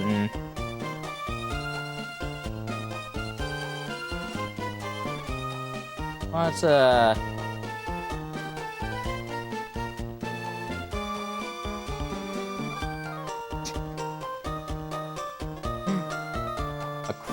Why is there a star just called a crab?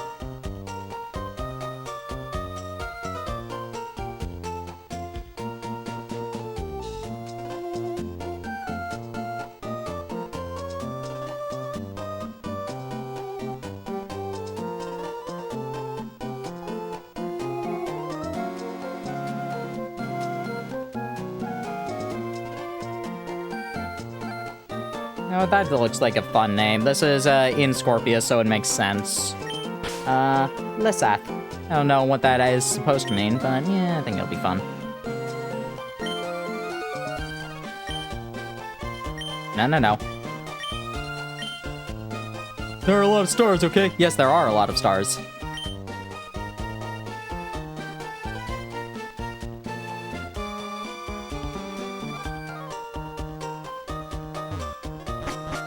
Probably not gonna use Lissath.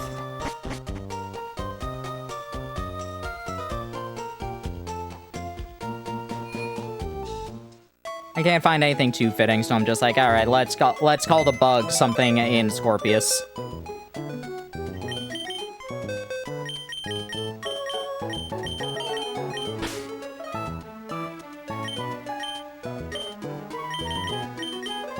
Don't have anything, like, interesting to it. Yeah, no, it's just, Scratch Hardened Spartan Water Gun.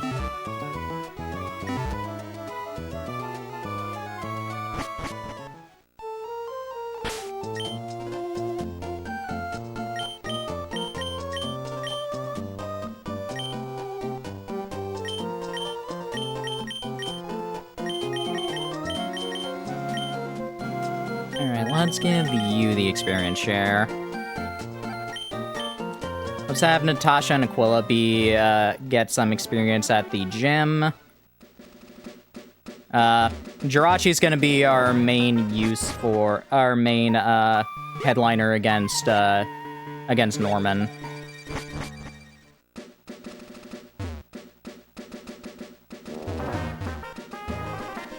Because it just makes sense.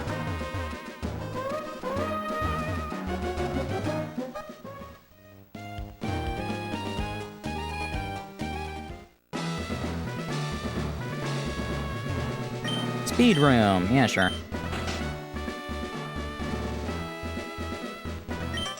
Back before the opponent, that alone puts me at great advantage, don't you agree? Sure.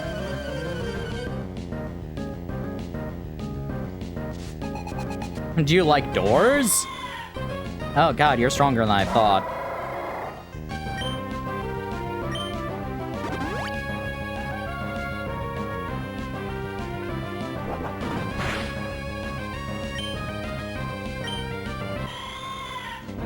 Alrighty. It's gonna be one of those. How much does that do? Alright, 7 damage. Can I get a defense drop? Yay! Why do a lot of cat Pokemon have kitty in their name? Because it's cute. Let's be real, they didn't, like, they did not set that bar high with the first couple of cat Pokemon. Meowth and Persian.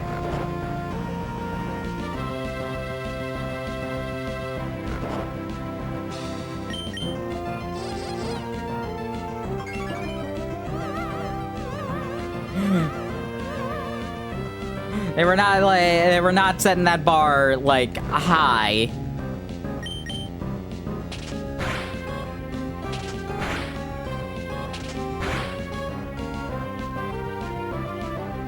Yeah, Niatsu.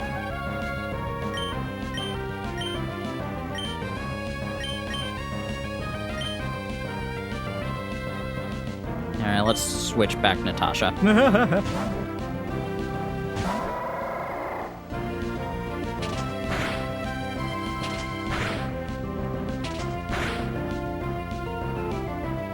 Alright, you would actually get knocked out from unlucky number of double slaps, so let's just heal you.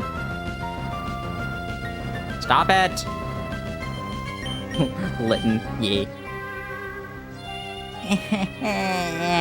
Where's my Poke Flute?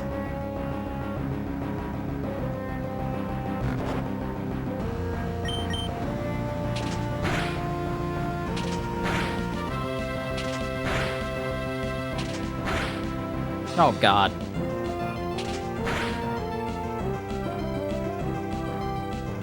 You forgot Encanto. But we're from Johto! How many full restores do I have? Give it to the thing that gives me more full restores.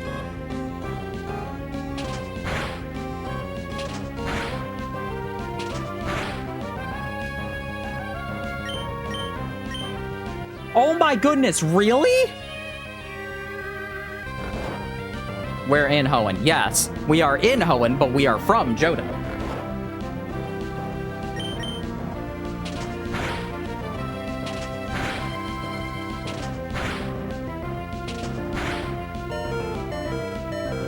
That was a bit chancy. If there was a crit at that if one of those was a crit, I would have been, like, not too happy.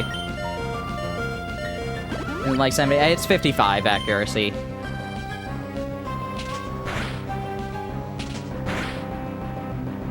Thank you.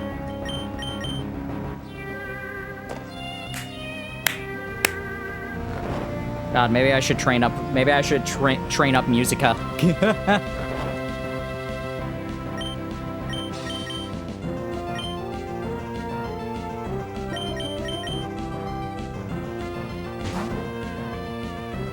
Alright, let's use our ace in the hole instead. Because you can't touch this thing at all.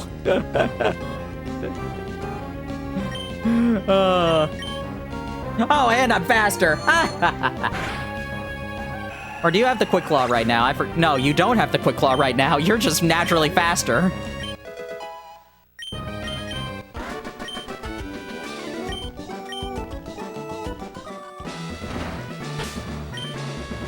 I was half hoping that Natasha would have another full restore. Oh, that would have been hilarious.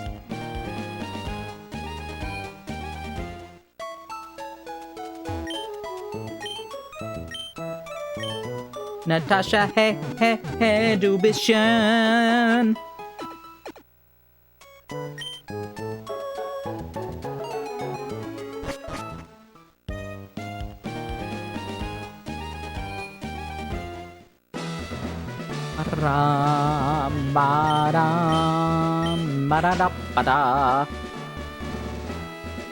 Alrighty.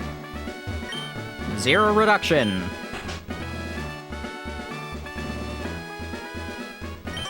Time to lower my Pokemon's abilities. What if I want to?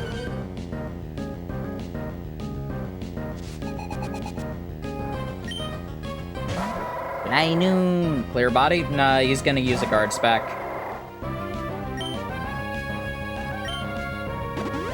See?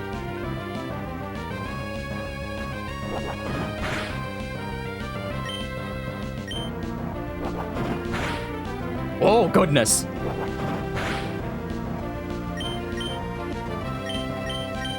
Hold up. Let me check something real quick. 33. Literally everybody, even the even the butterfly has more defense than you, Natasha. Wow. That's kind of sad. Then again, you are the lowest level. It's not that bad.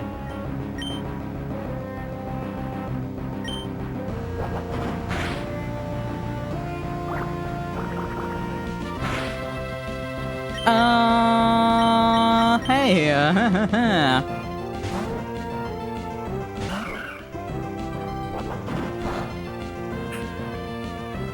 God, it's so funny.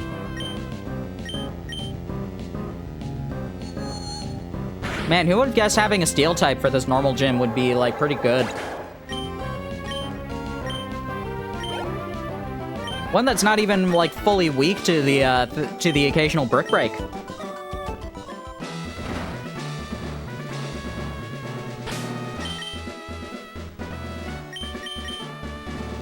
Alright, ads have started, so let's take another break.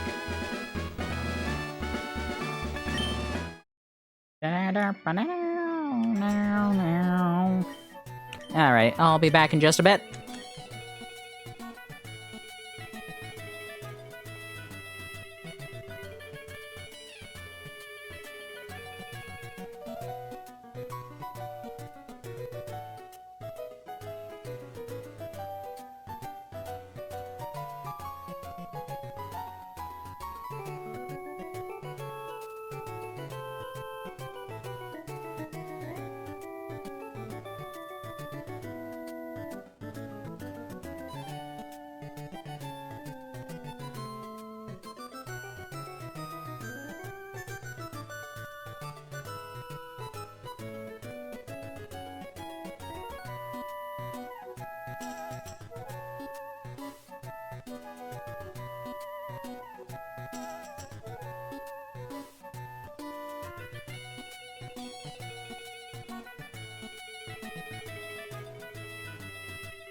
Kind of fitting that it was Petalburg City right there.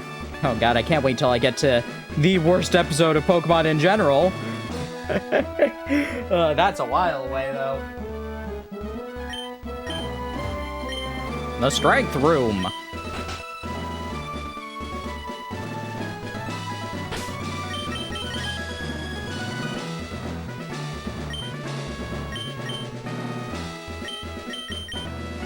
That weird, like, episode where everybody was just like, no, you can't battle Norman Ash. You happen to be the leader's kid.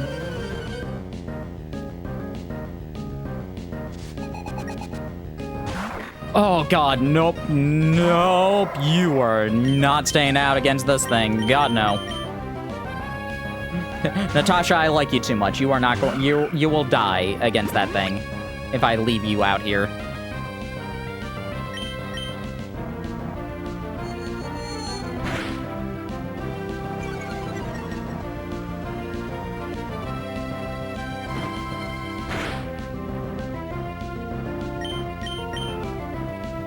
Alright, sure. Use that pursuit.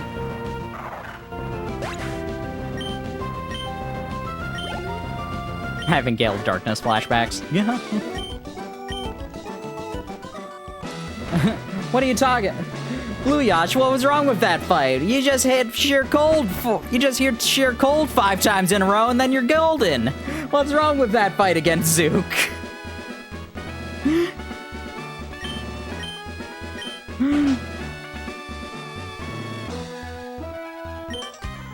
More reckless I can be in attack.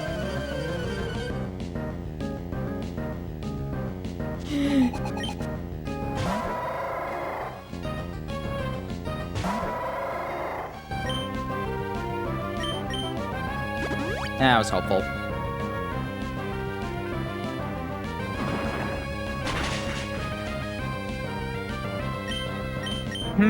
Why do I have a feeling that means double edge?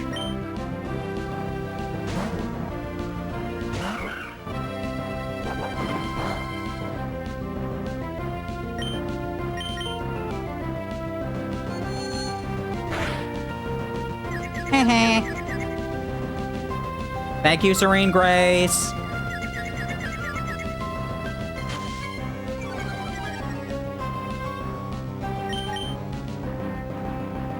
What other moves does Jirachi even learn in Gen 3?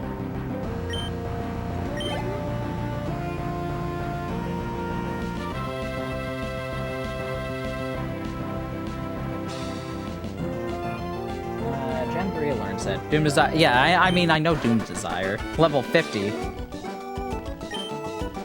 The next attacking move you learn. Why do you learn Rest twice? You know what? Never mind. That makes perfect sense for why I would learn Rest twice. Next attacking move is Double Edge, then it's Future Sight, Cosmic Power, and Doom Desire. Not get a single Steel move. You do not get a single Steel move in this game.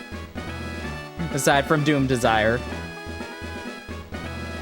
When does it learn Meteor Mash? It gets Meteor Mash, like, at some point in, like, the series.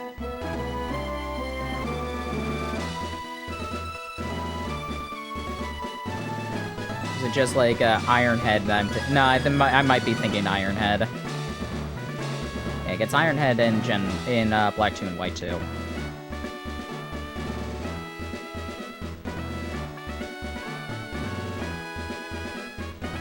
Does it ever learn Meteor Mash? Oh, wait a sec. Wait, no, that's Draco Meteor that one gets. Yeah, okay, it does get it. It does get it eventually. Starts getting it in Generation 8. Or, yeah, 8. There is a Tanabata one that learns it too. Okay. Couple Tanabata ones. Learns Wish and Doom Desire. I mean, it is funny that Doom Desire is basically just, like, a damaging version of Wish.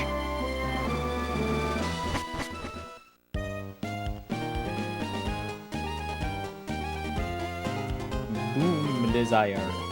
What's it called again? Oh, it is just called Doom Desire. Okay.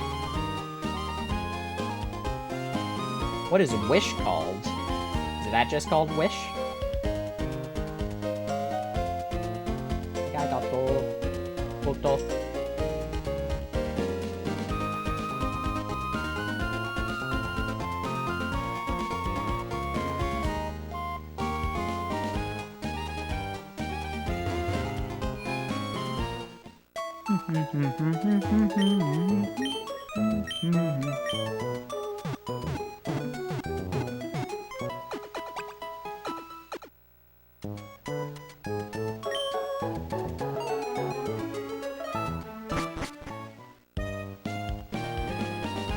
Alright, 4 battles left.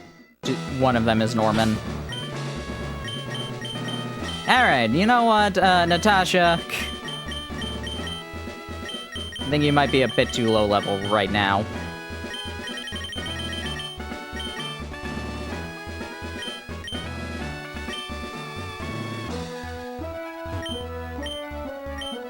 Accuracy! Is the accuracy pretty nasty when every attack lands without fail? Tasha, just hang out over there.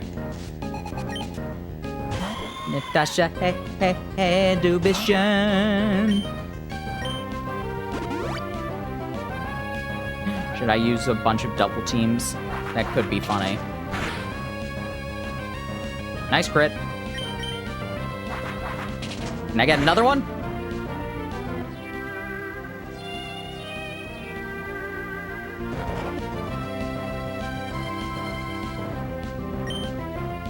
Really?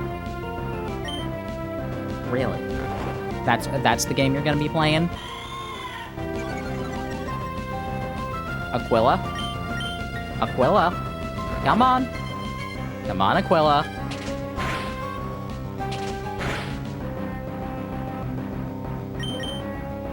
Aquila? You better wake up and not be in love.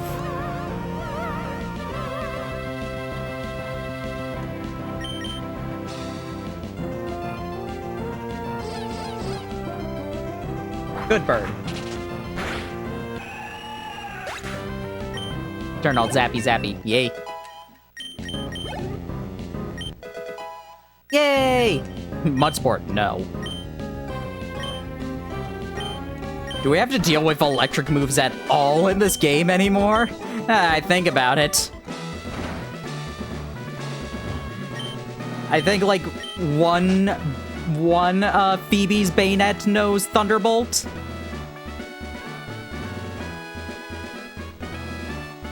No, do we actually not have to deal with electric moves at all?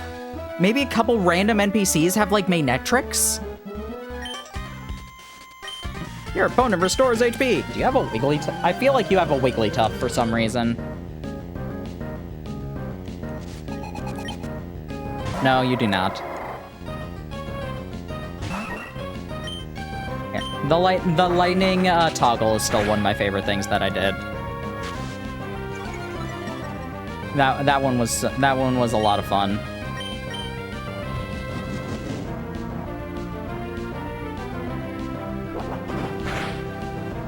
Oh goodness, that is a lot of damage. Brendan does not get any electric types.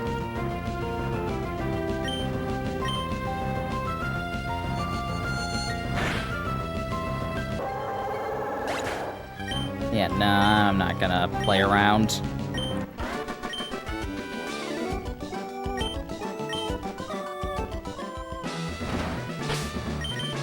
Okay, I think the funniest thing about the electrical toggles is how it's actually set up. Because there's basically just like oh wait, that's the experience share. I thought you had a pickup item. that makes sense. Because, like, the way it works is that there's, like, an invisible block going over all of the individual lightning bolts constantly.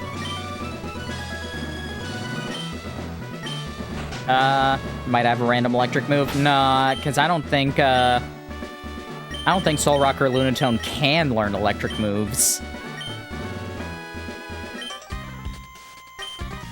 Yeah, basically it's just, like, a block that goes across it. Block that goes across the lightning bolt that becomes visible, or like that makes the lightning bolt become visible. Then there is a couple of random lines that make the little, like, discharge. Let me do a very quick zoom in. Huh? What?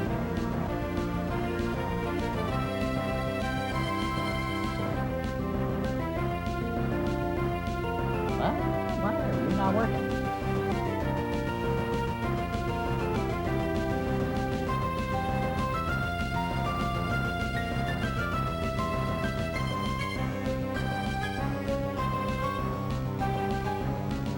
What?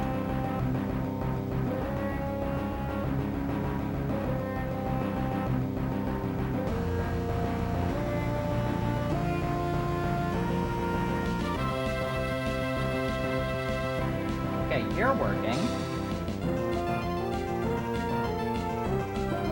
You're working. Why are those ones not working? What? Is it this?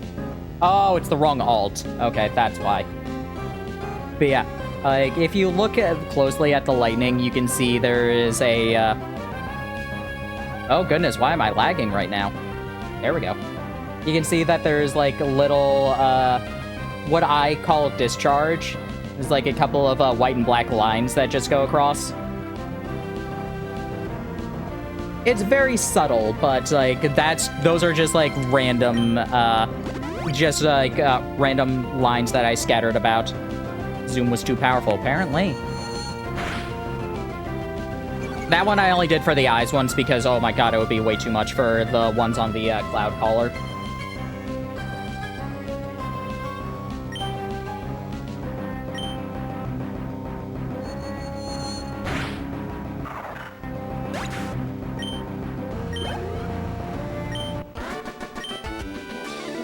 Your power, you're the real deal.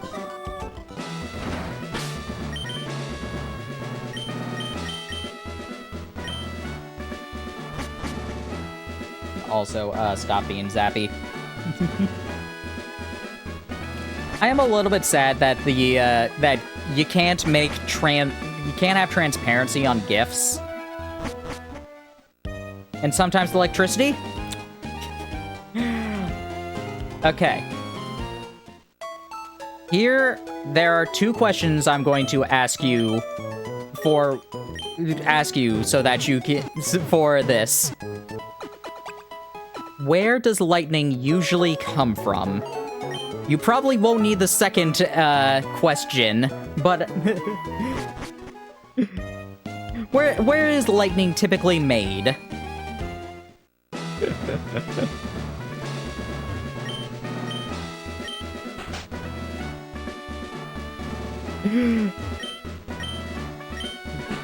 Here's the thing, I'm gonna be honest, this was like a thing that I have wanted to do for forever. I've wanted to have this as like a joke to do. So, I'm sorry, you are just the person who is asking it now, but this is a joke that I've always wanted to do. Pikachu, yes, no, they come from clouds. Now what are clouds made out of?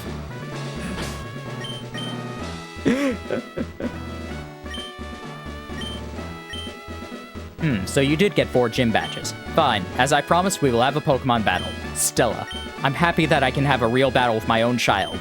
But a battle is a battle. I will do everything in my power as a gym leader to win. Now, let me punch you off of this weather building. Yeah. Oh, Norman.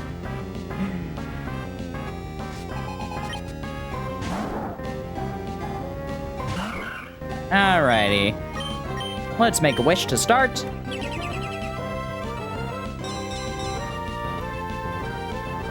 How much does your facade do? Nothing at all.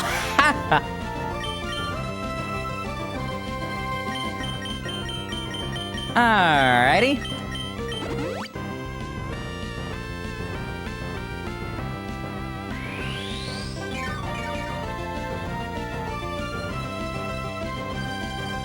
Do.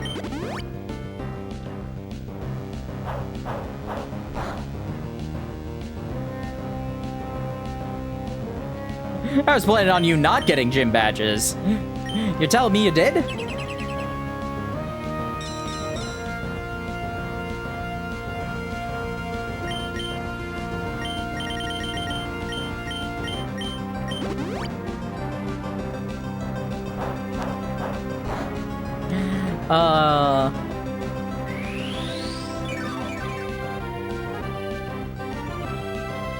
Yeah, I do not want to, Norman has 2 slacking. I am not going to deal with that. I'm just gonna say no. Alright, now special attack is maxed out. Oh, oh.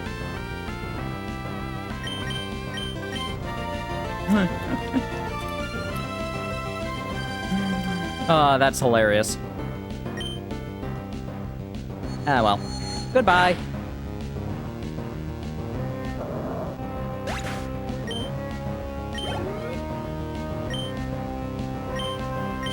Alright, Jirachi's gonna take a nap.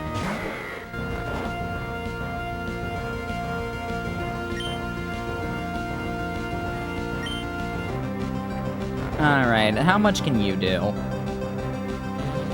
Not a lot. Oh no, 10 whole damage. EP. EP baby. Jirachi is a very EP baby. That's its entire lore.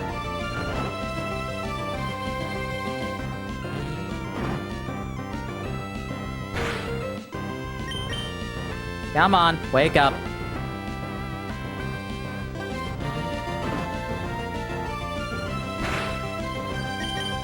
Thank you.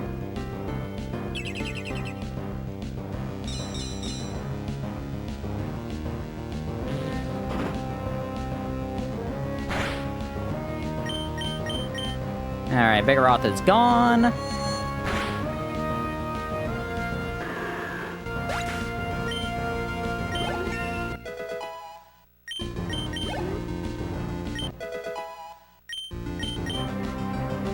And slacking number 2. God, giving this guy 2 slacking, it's like, why?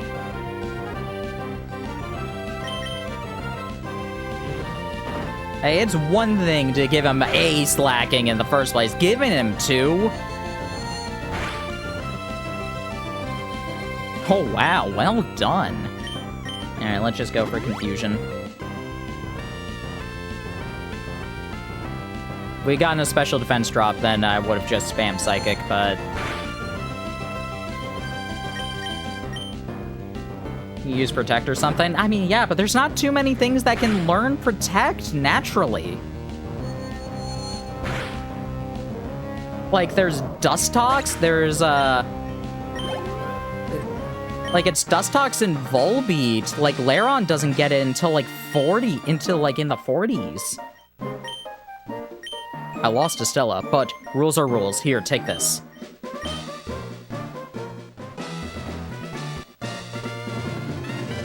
Like, we looked this up, because I was just like, alright, what should I do to plan around these, like, Pelipper, oh yeah, Pelipper exists. Pelipper is, that's what they want you to use. Who all learns Protect? Like, naturally leveling up that is catchable before Norman. Mudkip gets it at 37. So you need to not evolve your Mudkip, because otherwise Swampert gets it at 46. Dustox gets it at 17. That is a viable thing that could have gotten it.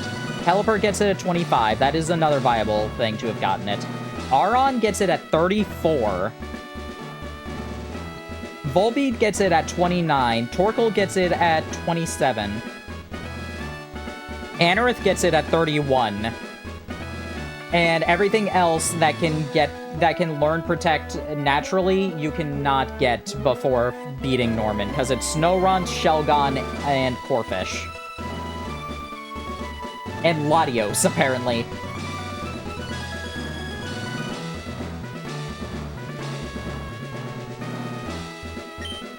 Oh, my nose HM Surf! Yay! And we got Facade!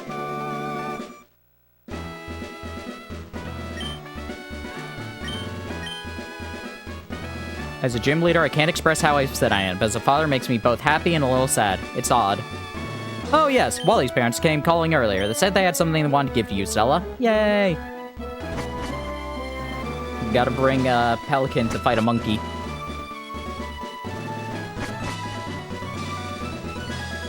A sloth gorilla.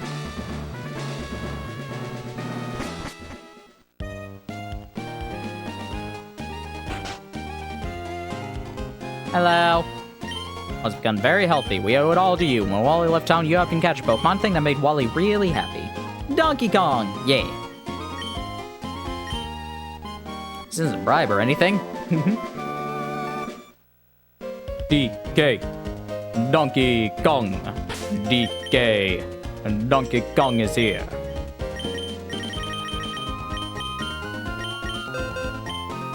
Alright, well, no shock who's getting surf. Otherwise, you're not gonna get a good water move until Muddy Water.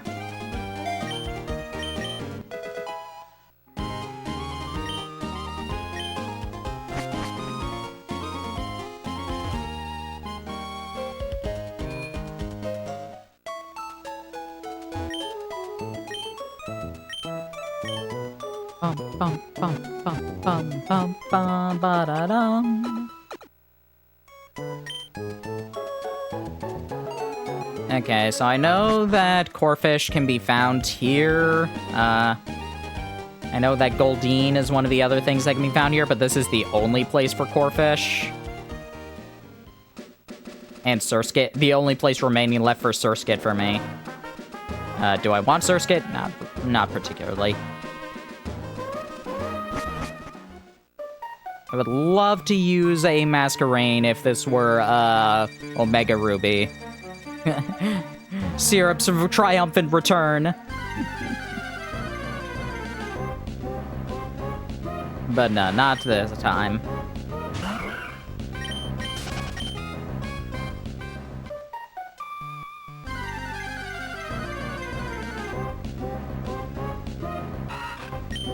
Yeah, Masquerain's actually, like, good in, like, usable in Omega Ruby and Alpha Sapphire. Not sure if I would say good, but it's definitely very helpful, especially in Nuzlocke setting. With Intimidate, you can get, like, Struggle Bug, which is really good at that. You can get Struggle Bug, which is good. There's, like, access to Air Slash. You can eventually give it Bug Buzz. Like, in a casual setting, Masquerain got a huge buff, and it's amazing. Got so many fun tools.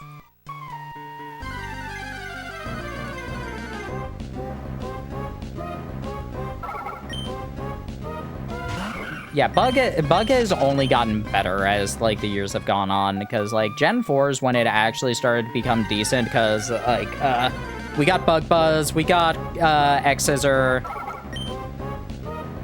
More things got access to Signal Beam. We also got a few more really good bug types, like, in the way of, like, Yanmega. Then, Gen 5 was the really good one for bug. So we got Leavanny, we got Scolipede.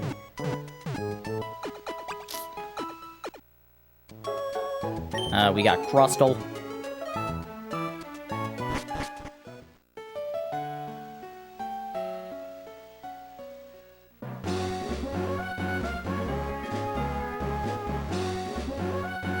Gen 5 was not. No, that was Gen 7.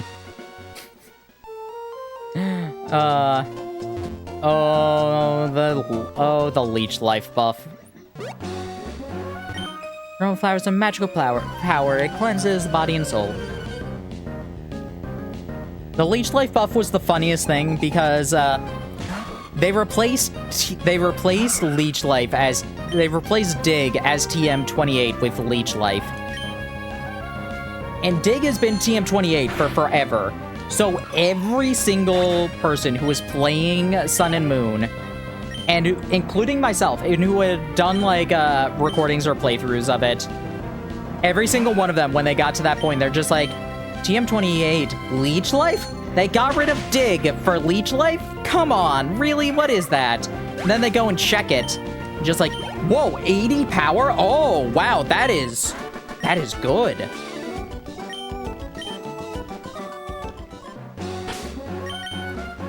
Like, it was such a huge buff. It's so good. It is, like, actually good now. Browse and see if you have a Pokemon in the news, sir. Pokemon can be counted on doing so much.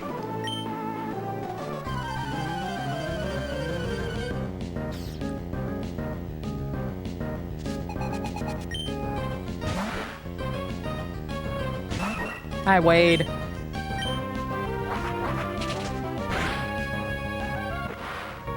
Bye, Wade.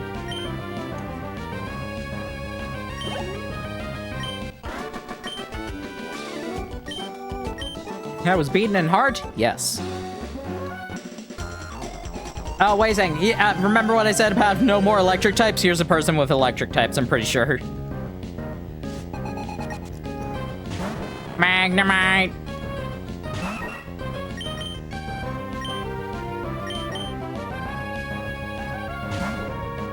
Beaten in a heartbeat. Really? Really? You chose that move? Against a flying type, you chose Supersonic?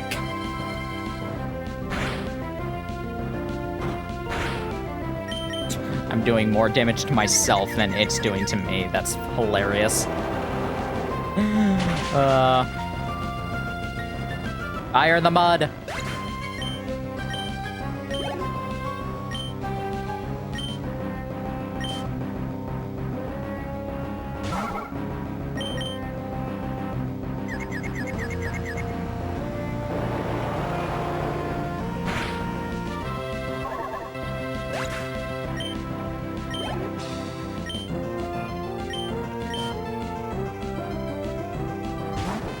Oh, wait a second, this is Dalton? Oh, man.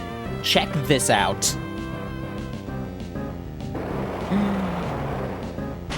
Goodbye.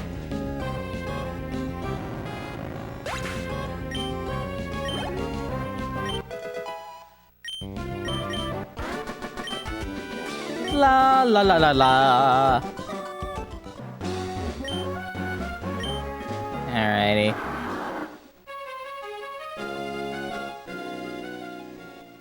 Good ride is really good, wouldn't you agree? No. Don't you like to fish?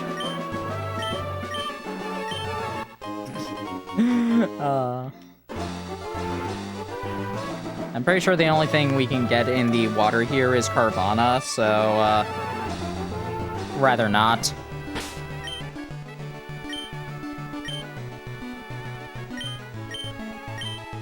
Yeah, this setup is fine. We can battle all this a year on camera. Gabby and Ty. Time to be on TV.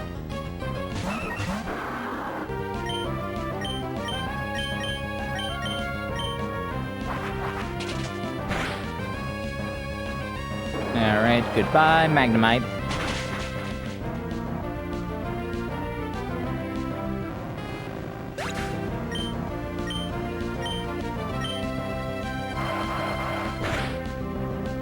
Yeah, that's not that much.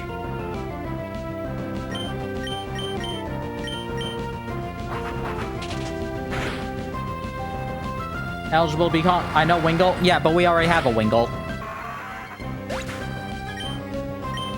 Remember, this Nuzlocke is with Duke's Claws, which is unfortunate because, that means that, like, there's so many routes where you get nothing.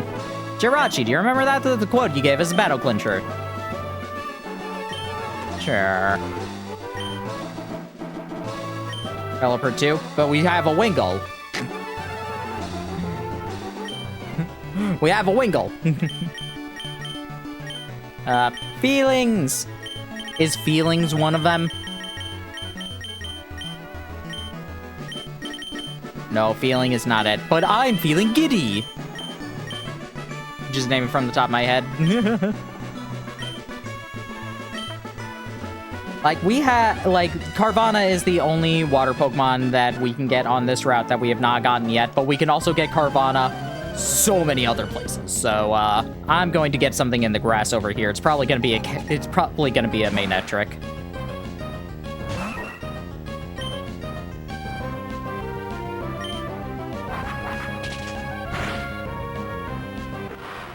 Nah, I want to play Pokemon Puzzle League, you know? You want to know something else you could do?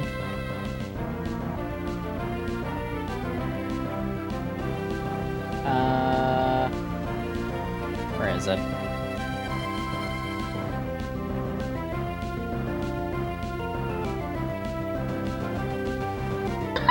I'm feeling giddy.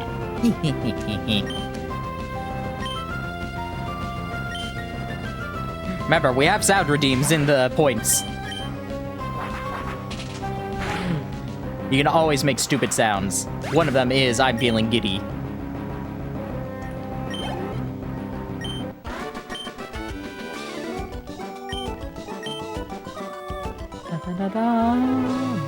Hi, Steven. Hi, you're the trainer I met in Dewford. Oh, okay, you're Stella. I'll remember it. Stella. In this vast world, there are many kinds of Pokemon. They come in many types. Do you raise different types, or do you only raise a Pokemon of a certain type? What do you think of as a trainer? Sorry, it's not my place to ask, is it? Anyway, I hope to see you again. Bye. What a random appearance by Steven.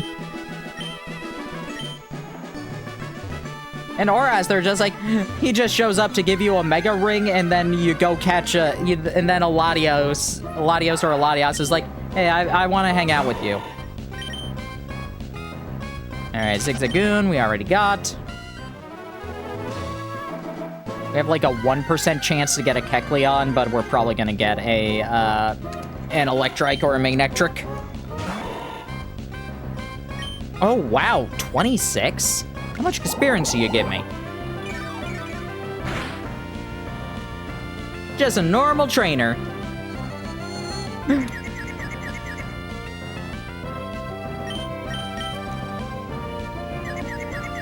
I mean, let's be real. This became like sort of the running trend for a bit, because Cynthia does this as well, and then Diantha does it again. Alter, they actually call the champion.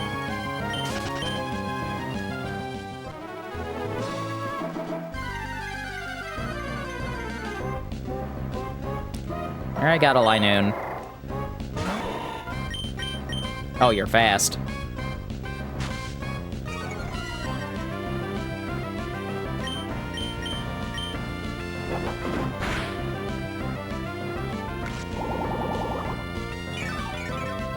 Cynthia does it better, to be fair. Does she? I don't know if she does. In Platinum, maybe. In Platinum, I can give you that. But if I'm using Platinum to give Cynthia credit, I'm using Emerald to give Steven credit, because he is the first multi-battle in the entire series.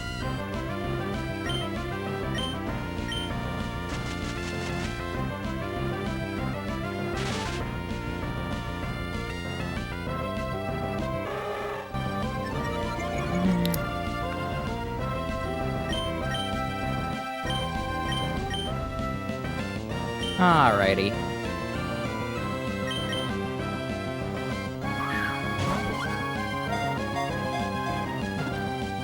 And Diantha just didn't get a game to, like, properly flesh her out, unfortunately.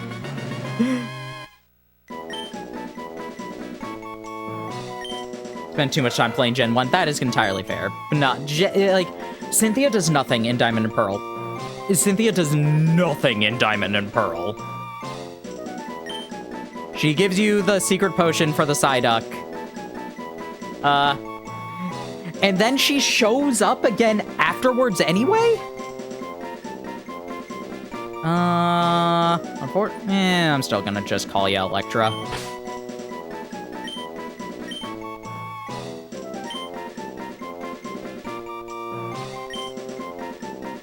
It's the basic name, I don't care.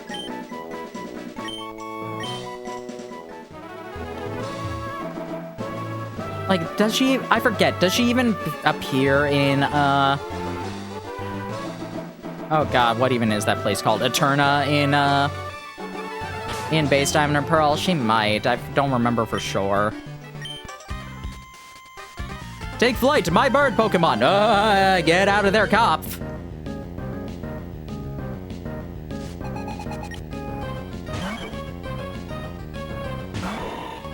Nope, nope, nope, nope, nope, nope.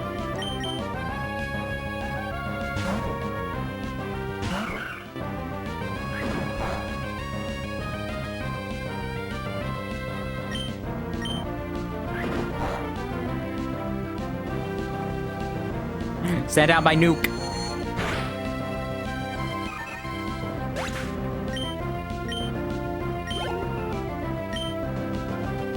You know, that would be another interesting idea. Like, obviously it's too late to do it now. A Jirachi solo run.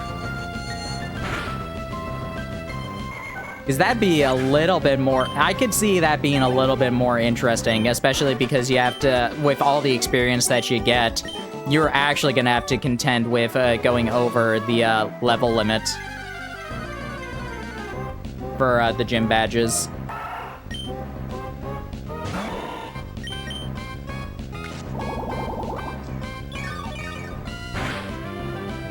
I know, like... I half want to say Cynthia does still show up in Eterna, but even then, I don't know for sure, because the biggest thing I remember her doing in Eterna is giving you the egg, which doesn't exist in Diamond and Pearl. Yeah, Wishmaker. Yeah, it has the Wishmaker original trainer.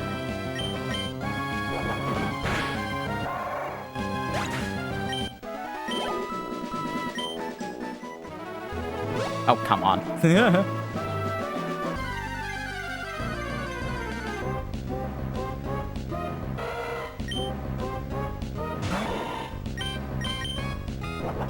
That was a mistake. Oh, it didn't come back to bite me. Yay.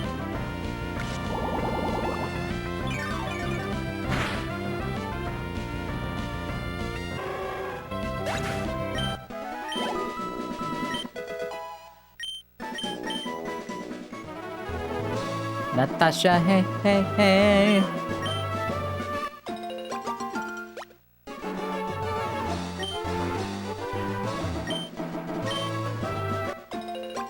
Womp, womp, womp, womp, womp.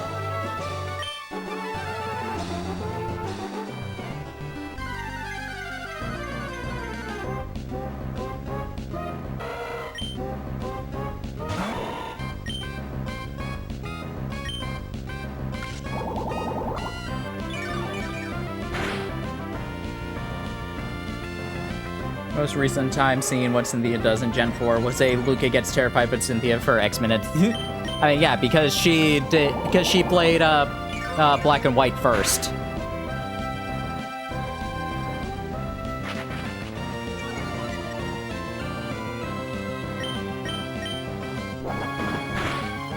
So she went into that town in Undella and was just like, yeah, I'll battle ya.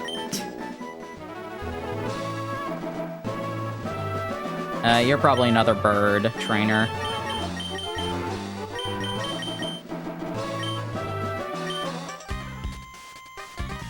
Handling in the sky, they're the best. They're giving us a lot of birds right now.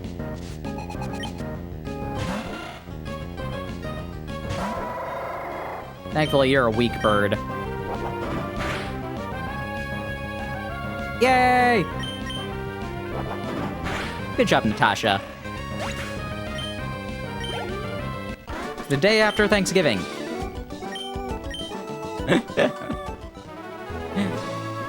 Unfortunately, the turkey Pokemon isn't until Scarlet and Violet, and we already did that.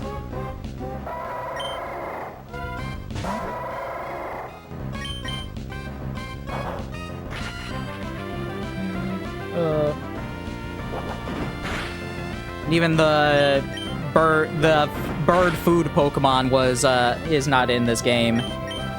There's no Farfetch'd in this game.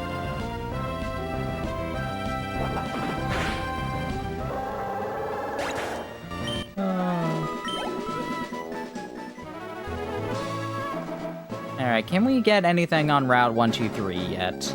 No, this is a dead route for now.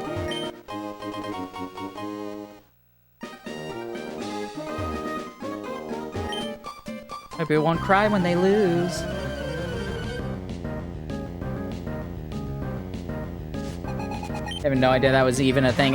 Check out Esperanza, I believe it's called.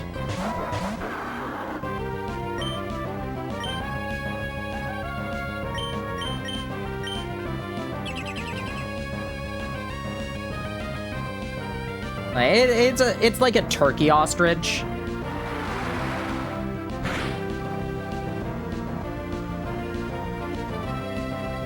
Espathra.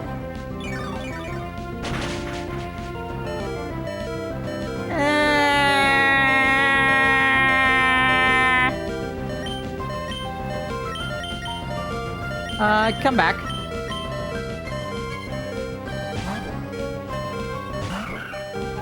Yeah, there you go. We need an American Bald Eagle Pokemon. Do I have news for you?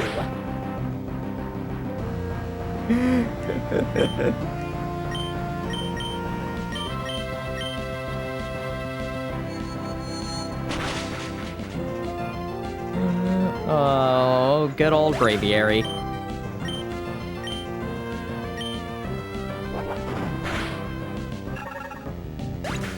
How you doing, Hydro? Hope you are having a good day. Miyu and Yuki.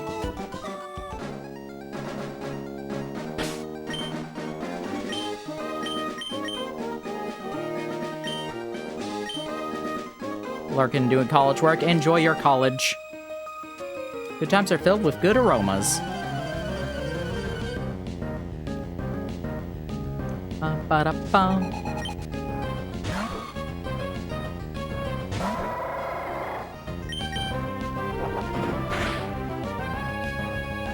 Flinch.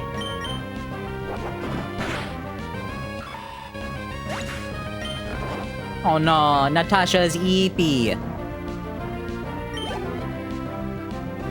Breloom? Nope. How about no? I'd hope a Swallow is faster than a Breloom.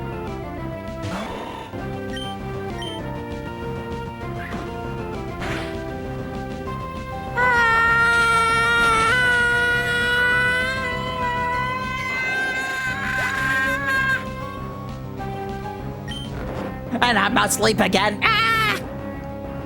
Why does everything keep going to sleep?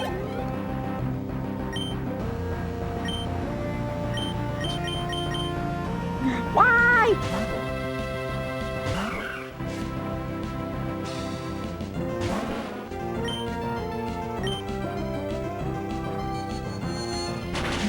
I do like how massive the Berry Master's house is. Turkey makes people tired. No, it's not that. It's because people eat too much food during Thanksgiving. It's not actually the turkey itself. They did that on Mythbusters.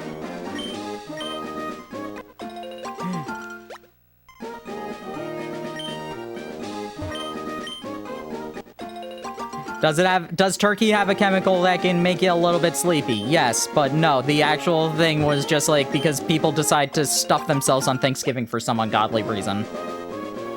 They did? Yay. Don't mind me, just gonna raid your garden.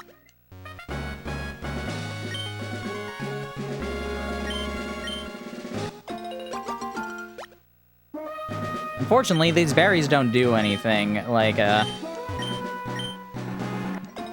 because, this was before they gave them, like, their base stat usage in, Emerald. But it's still, like, one of the better places to do gardening. Or, like, actually good, berries.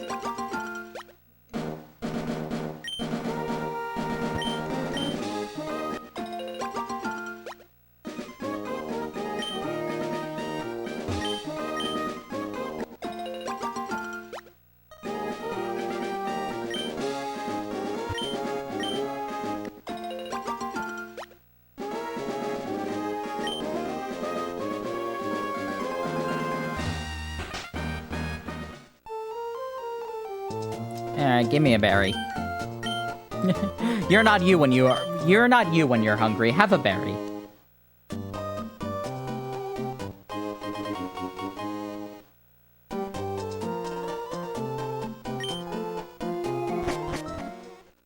You know what? Which berry do you want? My favorite rival.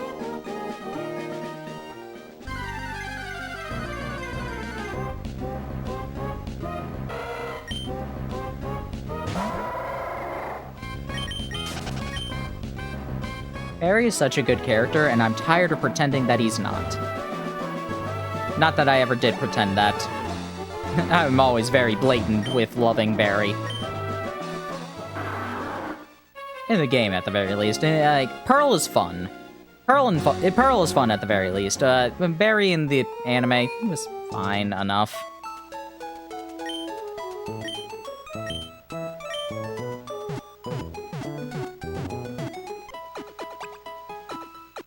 Can be a diffuse. What? What? I've never heard that word. What is that?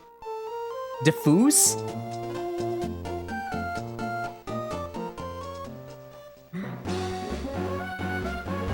A doofus. Okay, that makes more sense. Doofus. Okay.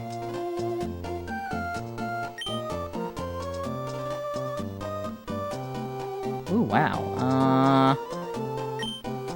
Oh, come on. I want to see I want to see what their levels are so I can check what moves they might have learned.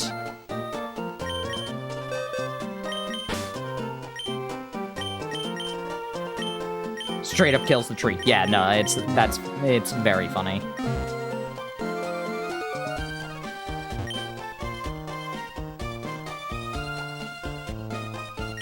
Uh, 20 and 21. How are those level-wise?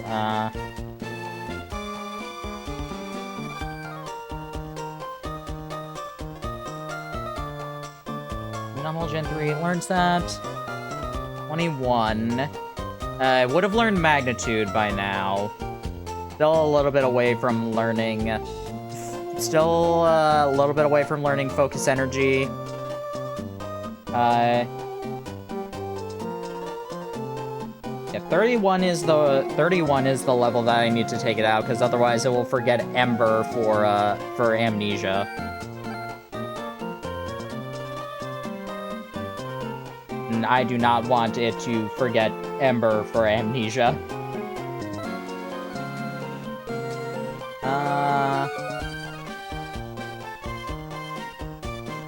Zangoose. I think, okay, you should have learned Slash by now.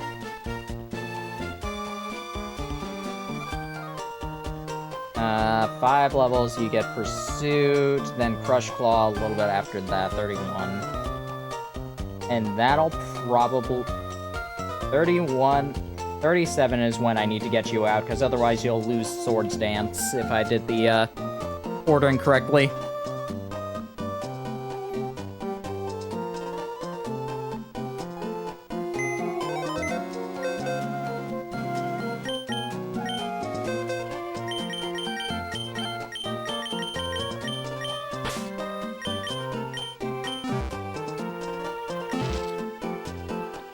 And let's also get a Carvana now.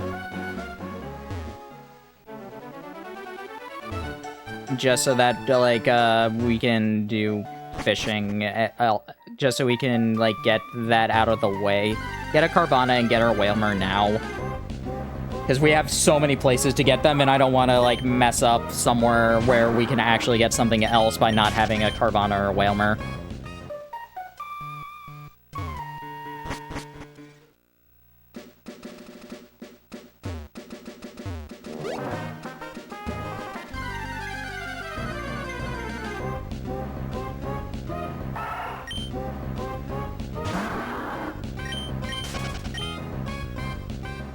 Do.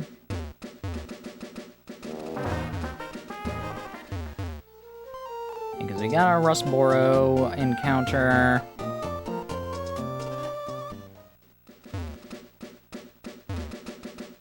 Ba-da-down.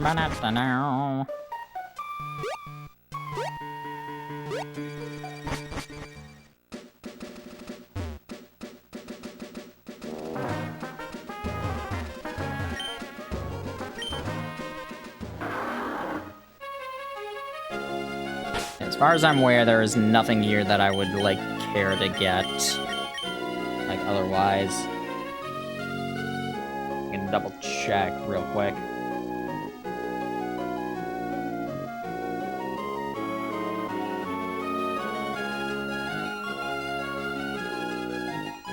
Yeah, Tentacle, Wingull, Pelipper.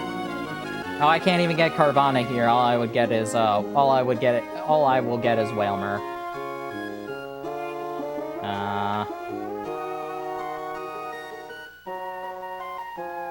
Where do I get the Carvanha?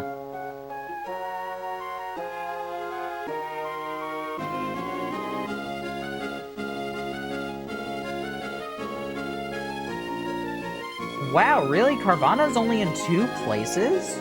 Huh. Where's Sharpedo then? Sharpedo is like... Sharpedo's in a lot of places, if I'm recalling correctly. Ah, yeah, okay, Sharpedo is everywhere. Okay, that's what makes sense. Yeah, this'll be our Wailmer.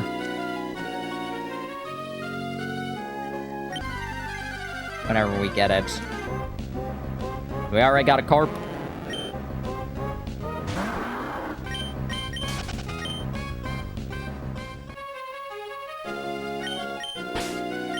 We already got a Carp, and we already got a Cool. So all we need now is a Whale.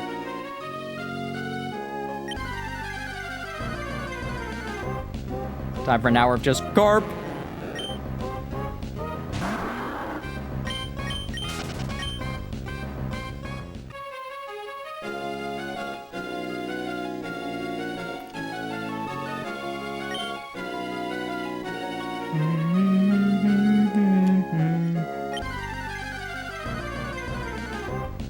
Carp!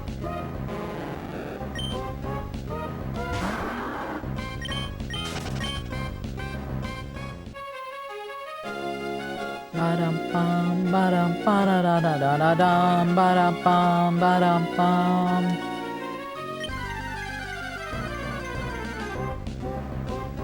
Carp! You can fish up a car? No. You wouldn't download a fish.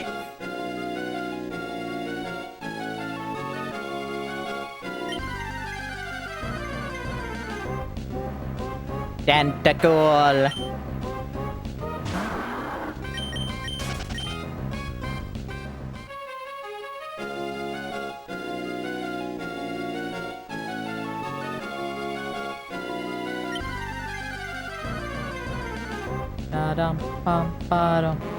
It says it's 20% with for Wailmer with the good rod.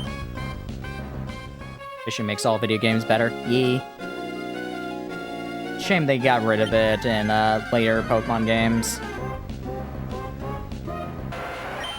Were the Ultra games the last ones with no, Let's Go had it. And I guess Brilliant Diamond, Shining Pearl had it. I guess the Sun and Moon were the last games to have native fishing. I don't think they exist in Sword and Shield. I don't remember doing fishing in that game anyway. You can fish in Brothership? That's hilarious. Got rid of a lot of series staples? I mean, they've gone back and forth on some things as well. Like, remember, they got rid of the bike for a little bit, and then they brought it back. Then they made the bike into then they made a Pokemon into the bike.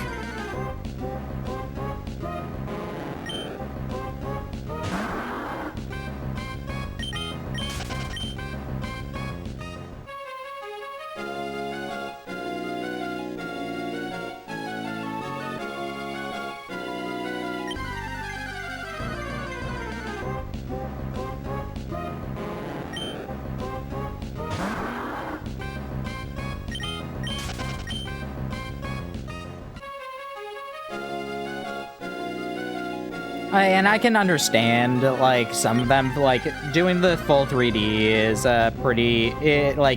doing the full 3D means that fishing is not really gonna be a thing too much.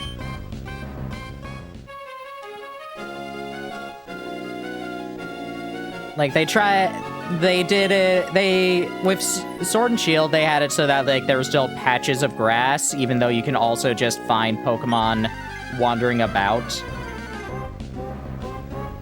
Yay! Oh god, that's a powerful whale.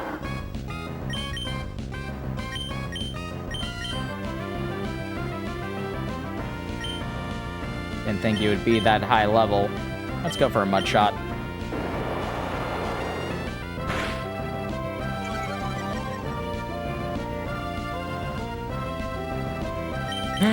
I'm glad that King's Rock is so good.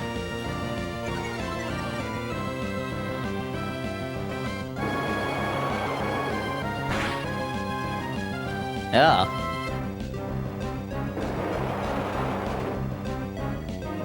Man, Whirlpool is so funny because I'm just remembering Dawn's Piplup using Whirlpool, and it was just like, oh man, Whirlpool is so good! And meanwhile, Whirlpool is a kind of bad move in the games.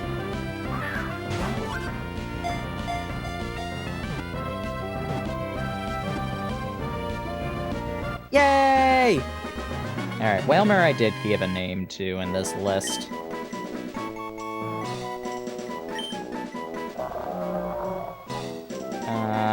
Because the question is, where is it? Yeah. Now, can I fit it on here? That's the real question.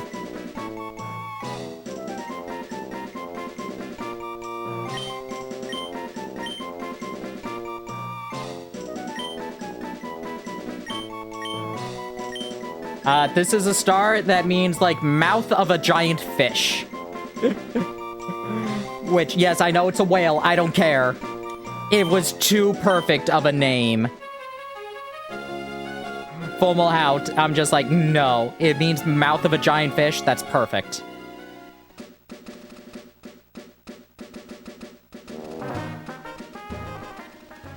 Especially because there wasn't going to be too many other things. The only other thing I would have named this is Sharpedo.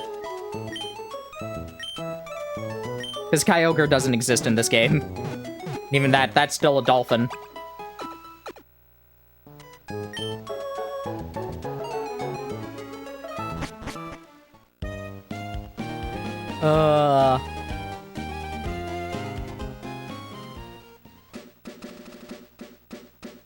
Alrighty, that is, just about every single water encounter ever. Ever in this game. Now we basically have almost no water encounters ever again. We can get a horsey in like 2 places. We can get a horsey in like 2 places. We can do underwater routes because I'm counting underwater routes as the routes above them, because otherwise we would not have enough of anything.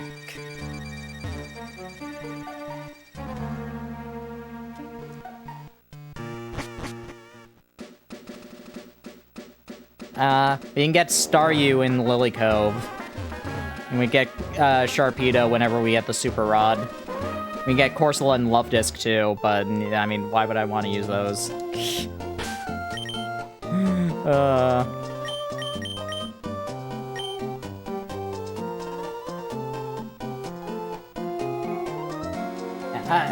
Okay. I know that 7.8 out of 10 too much water is like a big meme of this game. I think the bigger issue is not how much water there is. The bigger issue is that there's no Pokemon variety in the water. Aura has fixed that a little bit with like but like when they fix with like the way the environment shifts after what's it called? After the natural disaster. Even that, those are mostly still like a scan, or like the Dex Nav, whatever it's called.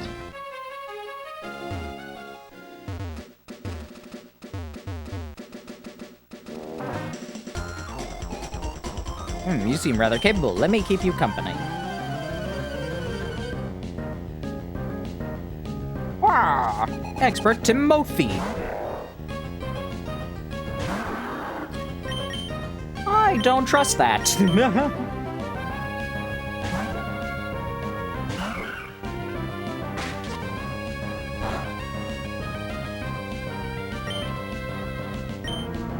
put more Gen 1 to water types with regional decks? Probably.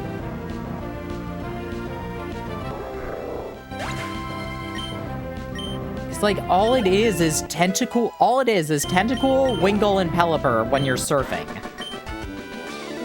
And like the one area where you have a 1% chance to get a Wailord. Which is hilarious. I will not deny that. It is hilarious. You, my own shop, demand a battle. But also, it's just like, it's a 1% chance and it's one route.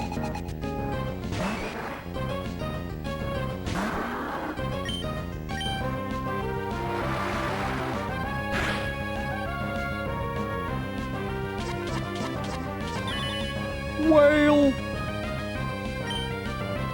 We could use whales! Whales! I had a heck of a day, Vegeta. I sank their battleships. And their whales. No!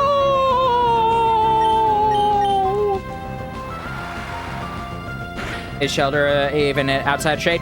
Outside trades? No, Shelter's not in this game.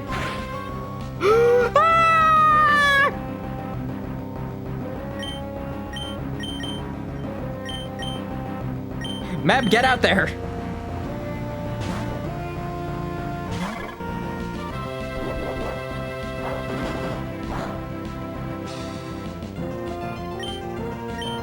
No, that was Nappa. That wasn't Vegeta.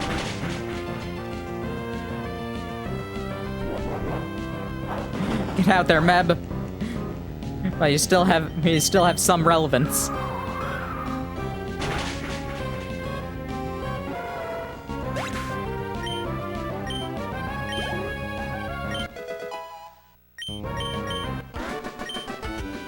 Ouch, ouch, ouch! Nappa has a degree in chat. Now, I love... No. That is a... I love that joke. Because not a lot of people get the double joke in that.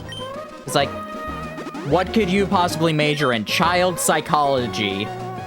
With a minor in pain. As in, minor as in child, in pain. So he's doing child psychology with a minor in pain. Who could be more clueless, Ash or Goku? I'm not gonna get into that conversation. That's an endless debate. Shonen protagonists are equal amounts of clueless.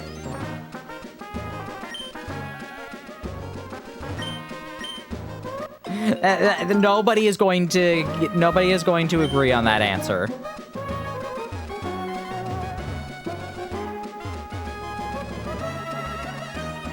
Alrighty, what are we gonna get in here? We can get Swablu, we can get Jigglypuff, we cannot get Tailo.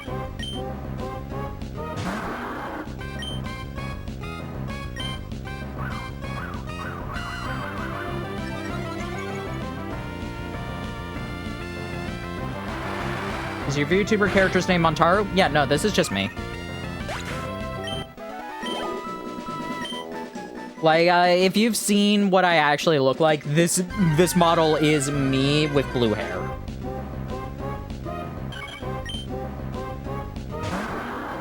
Keep in mind, so the design I did for the model, I've done costuming. That's why I made a model. Like, character design is not what I really do. Jigglypuff!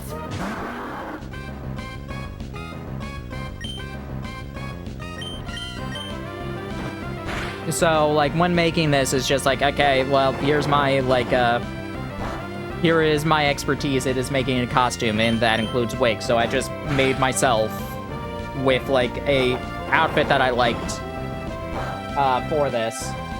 So, like, the coat's based off Soma. Based off of Soma's coat in, what's it called, Aria. I did the gold trim, and then I realized just like, oh, it's because of Magolor and Highness that I did that. I wanted to have, like, a outfit that I would probably wear. I did the, like, I did the color gradient where it's just like, okay, top is basically, like, sky down to the horizon. The belt, or, like, the middle line is the green flash colors. Because, like, I figured that would be the best, like, blending as well as, like, good indication for horizon. And then it's ocean depths underneath of that. Clouds, obviously, it's just, like, so mad at fur collar, and I'm just like, what if I did clouds instead? This is definitely, like, a, like, very, like, quick version of this. What should I call a Jigglypuff?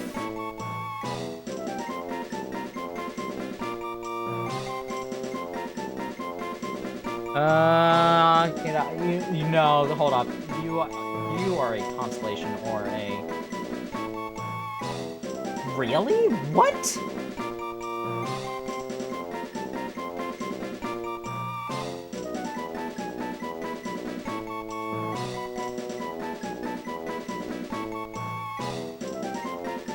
Apollo doesn't have a constellation? How?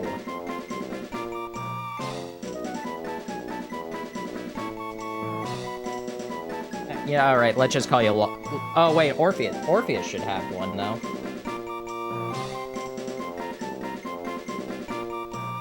Orpheus doesn't have one either. Whatever, you're Lyra.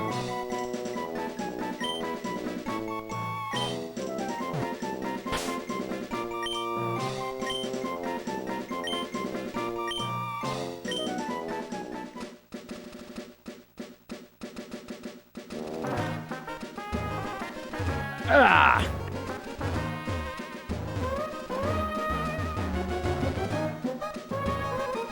Yeah, my debut stream goes a bit more into, like, how the design process for this went.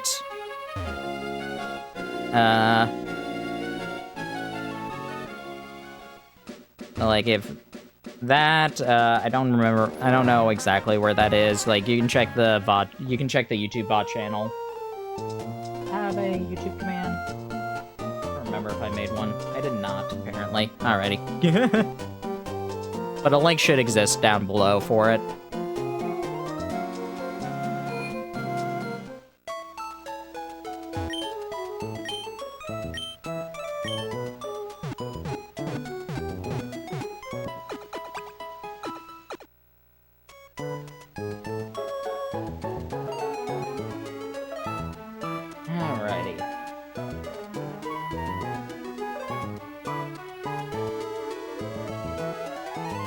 Alright, so chat.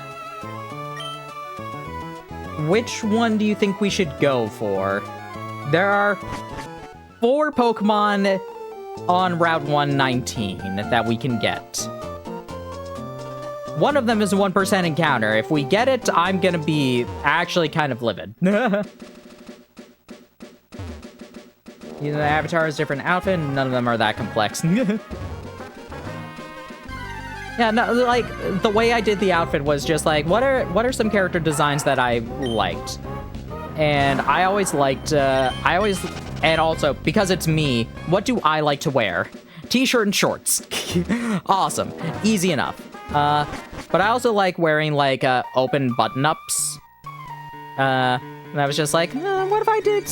I like that, but I also like Soma's being, like, an actual... like coat, sort of. So I decided to make it longer, and I was thinking, like, one of the other things, my design philosophy for this was just like, no shells, no starfish, no seaweed, nothing like that, because I'm the spirit of water. I'm not the spirit of aquatic animals, I'm the spirit of water. So I was very particular, nothing like, no, like, animal parts in this. So when I was, like, considering Soma's coat, I'm just like, man, it is a bit of a shame that I can't do the fur collar because that's animal parts. And I'm just like, wait a second. What if they were clouds? And then I can make this toggle where they darken and they expand lightning. And I'm just like, brilliant, perfect. Type it out. Get it onto that watercolor sheet. Yeah, the zappy zap collar. Yeah.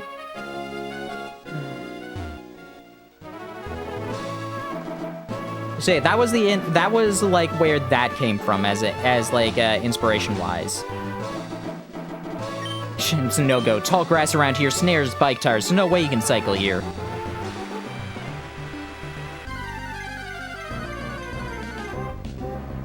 Oh, Oddish is in here. Oh, okay. Never mind. We're getting an Oddish. I did not know Oddish was in here.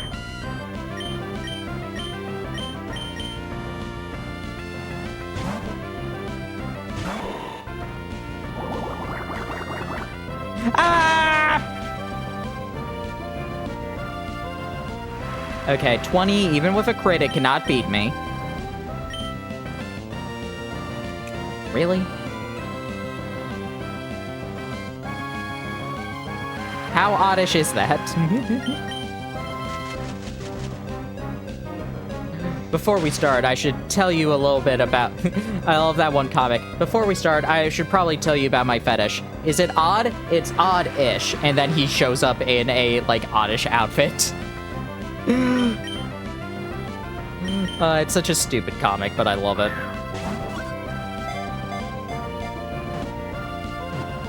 A 3. Good job, cop. I give an Oddish. Did I have Oddish as a name on here anywhere? Ha! Alright, yeah, no, this one's good.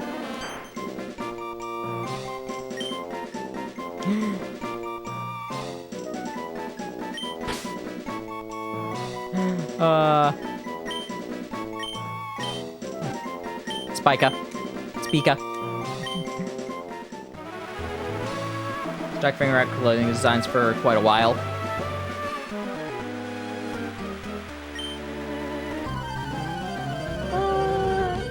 I mean, that's gonna depend on a couple of things.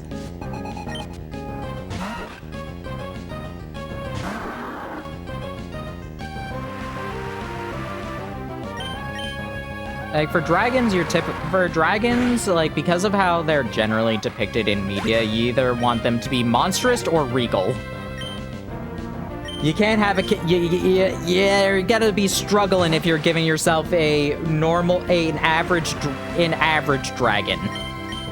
They are either the most regal thing ever, or they are the most monstrous things ever. Yeah, like, design-wise, that's gonna be a little bit that's always, like, a difficult balance to strike, and it also depends on what kind of vibe you want to go for. And also, regal and monstrous designs means that they have to be overly complicated.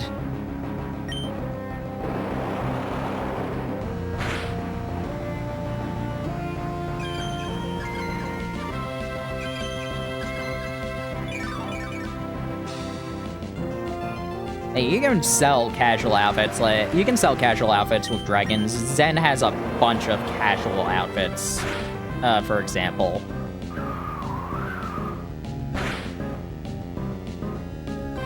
Complexity is something I struggle with. Yeet.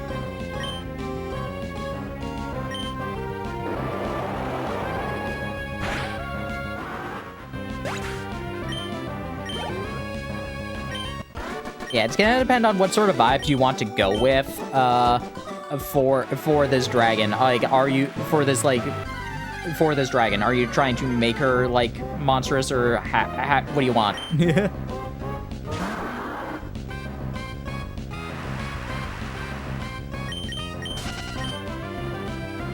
And also, like, how dragon are they versus how humanoid are they?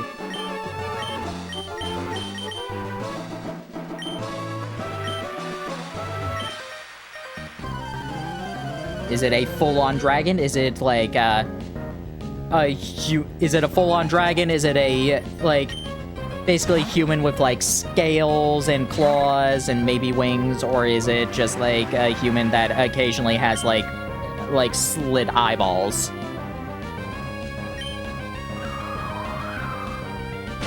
Or is it a combination of it where, like, they occasionally will grow scales or something like that?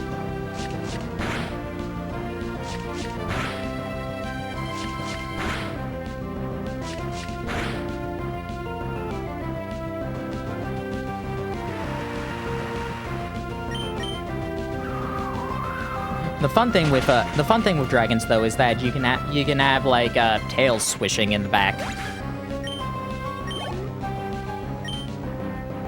and like, so, granted, like that's another thing that is something that I'm not too like.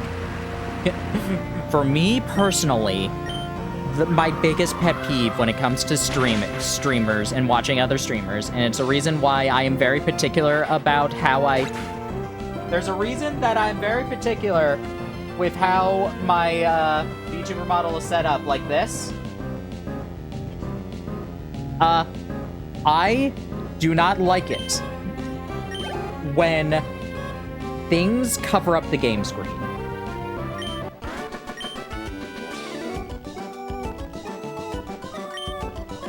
Subtle, human form, dragon form, more subtle things like horns, tails, etc. Okay.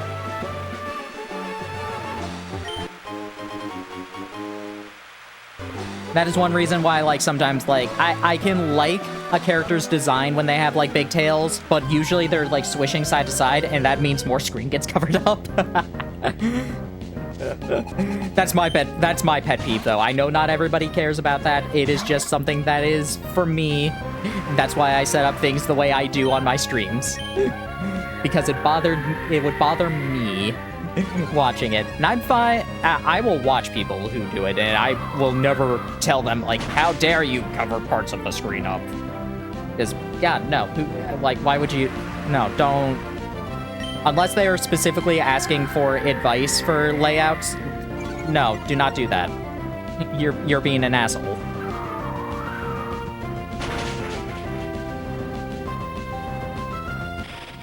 But that's a bit of a tangent. For dragon designs, if you're looking for the more, I mean, to be gonna be real, there's only so many variations you can do for a dragon design before it just like okay, so many variations as if dragons are not like one of the most like needlessly complex fantasy creatures ever. With like 10,000 different variants, just like, hey, how many heads can we add? How many? Does it have 2 legs? Is 8 legs? 0 legs? How many heads does it have? Does it breathe fire? Does it breathe acid? Etc. Etc. Like the dragon design. The dragon design is just gonna be what kind of dragon you like the best. And basically editing it from there. It's gonna be a big scaly lizard thing. Like the humanoid dragon part is where like more things are gonna be a little bit more particular, if I had to guess.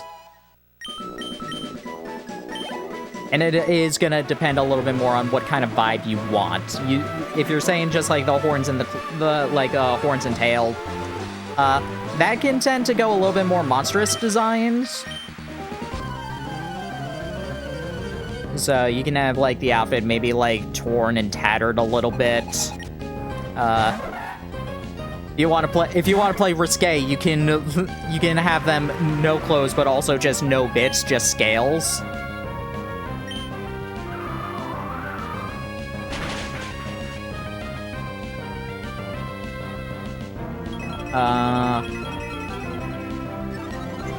But if you want more regal, you're probably gonna want to have like multiple layers, but also like particular of how those layers will sit together. If they have like horns and spikes, you want to make sure that is incorporated around the clothes. Make sure that nothing's so flowy that it could potentially like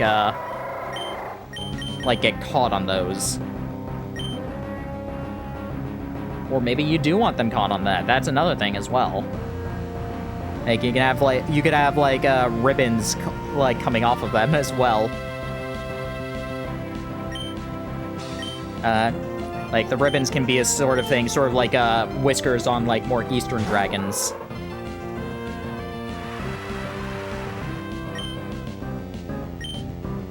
Like, a lot of Eastern dragons also will have, like, oh, I have no idea what the name of it is, but, like, they would have, like, the only way I can describe it is basically like a sash made out of clouds.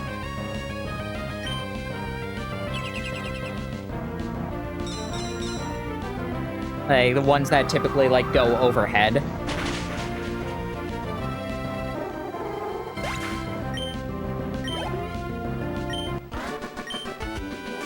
I guess that is another idea, like, going back into, like, the traditional dragon design, that's another thing that you can decide to incorporate into the humanoid design, because if you're depending on what kind of dragon you want to do, you can also have that be reflected in the human design. If you're going for a more wyvern design, where like the front limbs are also the wings, you can have that incorporated into actually that. Thought of having wings folded over the shoulder design. I mean, that worked. I mean, look awkward from behind. Are you looking at this for like a model, or are you?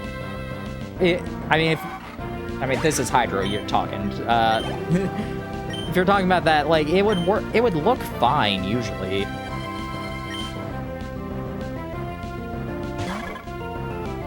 That's the other interesting thing about VTubers. Like, you don't need to care what you don't really need to care what you look like from behind. My reference image, like, literally, I just reversed all the layers. That's what I did for that. I do want to make like a proper reference later on eventually. Mab, please survive this.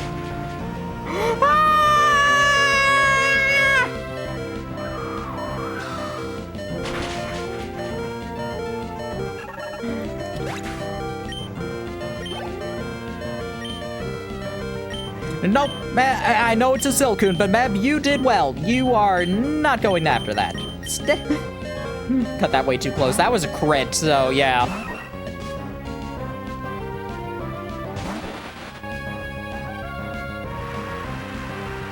Just stuck like that.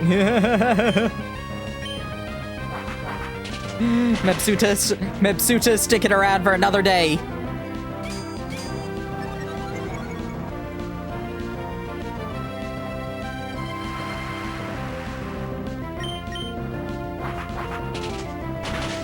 Ironically enough, wouldn't base a model off a Hydra for me. Oh god, no, I'm sorry. Like, you're making a model to not pick a Hydra as your, like, basis. God, that'd be awful.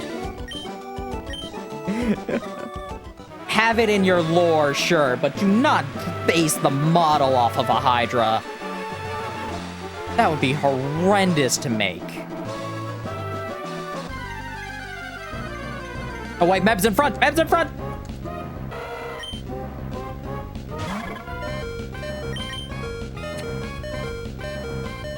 I am triple checking real quick. Electrike cannot learn Pursuit, correct? I am triple checking this right now. I'm pretty sure it cannot. But I am not putting a chance on this. No, Pursuit is not in the list.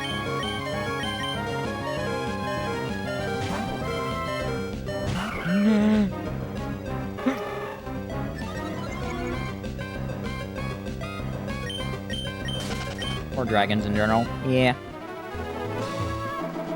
I think one of the other things is, like, one problem is that, dragons are everywhere. As prevalent as dragon designs are, is like, yeah, I can name so many things as a dragon. Do a VTuber thing, my first thought would be using a fire princess, also not a girl. Let me introduce you to somebody called Porcelain Maid. Here's the thing. No, it does not matter. Like, if you want... Like... If you don't want to do it because you do not want to identify as a girl or have, like, the VTuber model presenting you as such, that is another thing. If you like the idea of a fire princess as a VTuber, just do it. No, like, there are gonna be some people who care, but nobody's gonna care that much.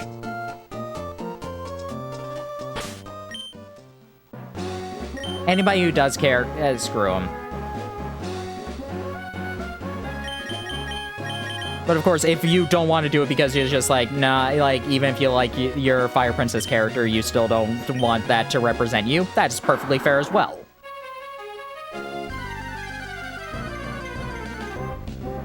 And I know, like, Moon was originally doing VTuber stuff with her Tali design, but then sort of shifted away from it because just like, I like Tali, but I want something that represents me more. So that's why she created Moon instead.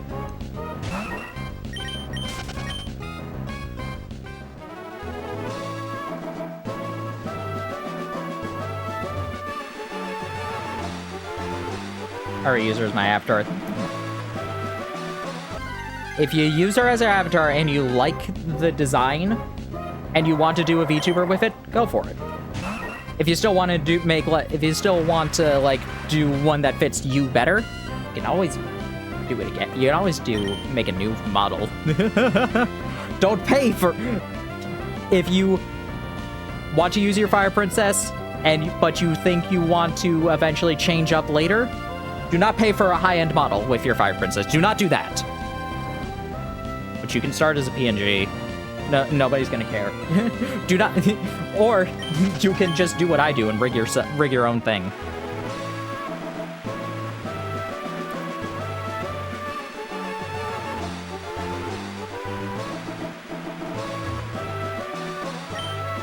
Like, Live 2D, the Pro version, the 45-day trial, you can make a full model in that pretty easily. Chupiko is who I use mostly for my, assisting learning that. For, learning how to model. And they were very good. Even, like, the free version of Live 2D is pretty fine. Like, pretty good as well by itself. I just wanted to try the full thing. And, I'm pretty sure I would not have been able to do this with the free version.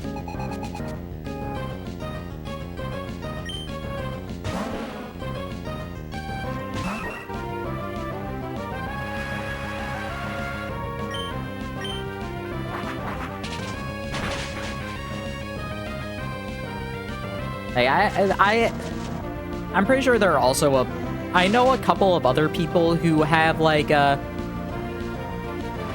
don't know their names off the top of my head, but I know there are a couple people who have, like, female models, but they have, like, a little, like, familiar pet thing or whatever, and they're male, they're talking through the pet.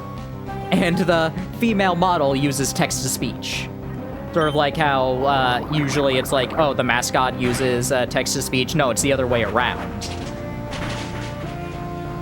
I also doubt my artistic skills. I can promise you it is I can promise you if you're going through... Like, try it out with the free version for a little bit first, and then you can see it's not that bad. It is work. It is work. 100% it is work, but functionally, it's not that difficult. More than anything, it is time-consuming. And, like, there are some things are gonna look weird, like, this right here. Look at how... you know what, let me do that again from, here. Look at how weird this looks as an animation. Like, it's not the prettiest animation, but it works for what I need. And also, it's like, all I do this is to just, like, do an Ojo-sama laugh. And also, like, you can notice that the shading disappears on this because I had no idea how to do that properly.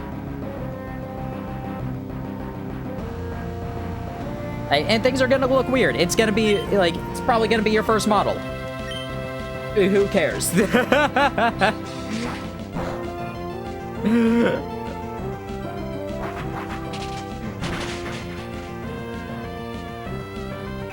Exactly, learning.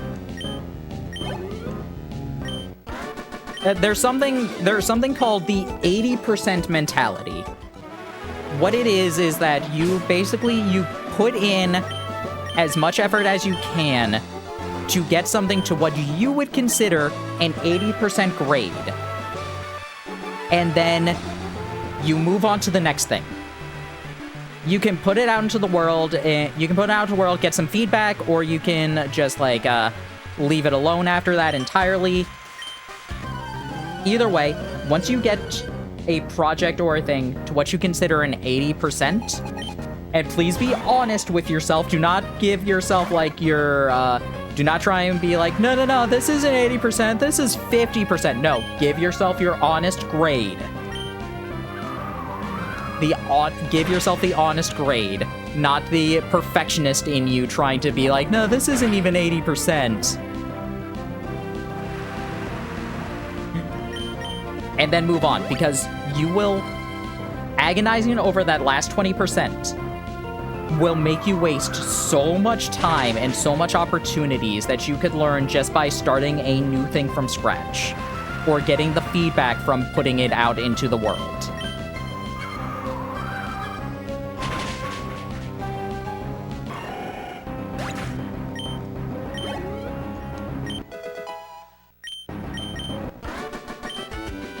Didn't have enough Pokemon know-how.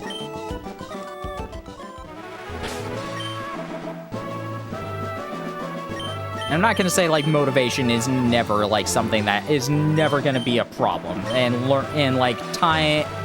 We only have so much finite time. That's the other reason for the 80% mentality. You only have so much finite time. If you are agonizing over the last 20%, you're gonna run out of time. Time is a finite resource in this world.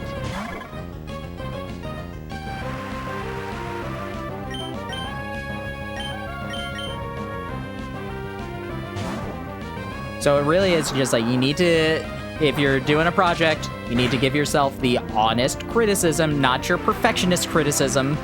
Be like, okay. And, like, show it to people, get that criticism too.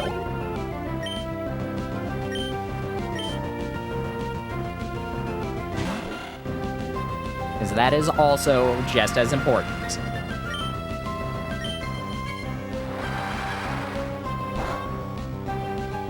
Nice, thank you, Rain.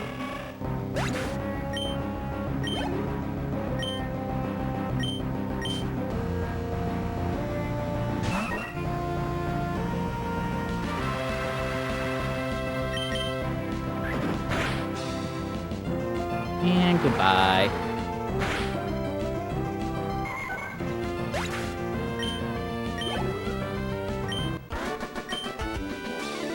We lack potential.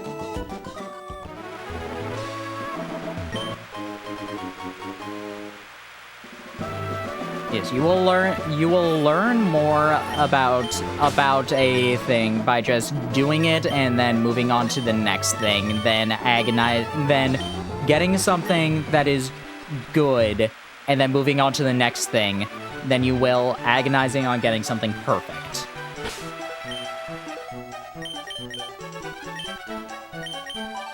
And that's not to say that it's easy to be like, look at something and be like, yes, it is good, and therefore I can leave it alone. I'm not gonna say that that is not a thing that will cause problems. I can tell you, there are so many issues with this model. Like, let me show one of the more interesting ones.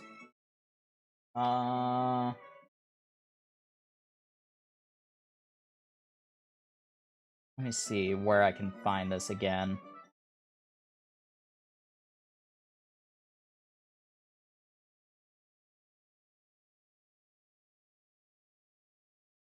Oh, come on, where is it?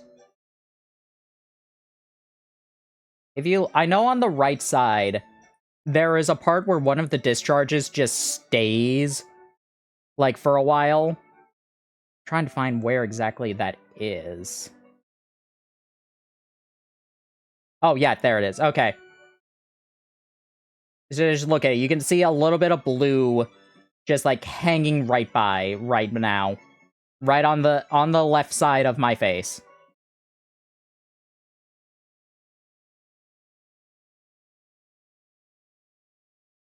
Not track down the notes I took on the Dragon Lady.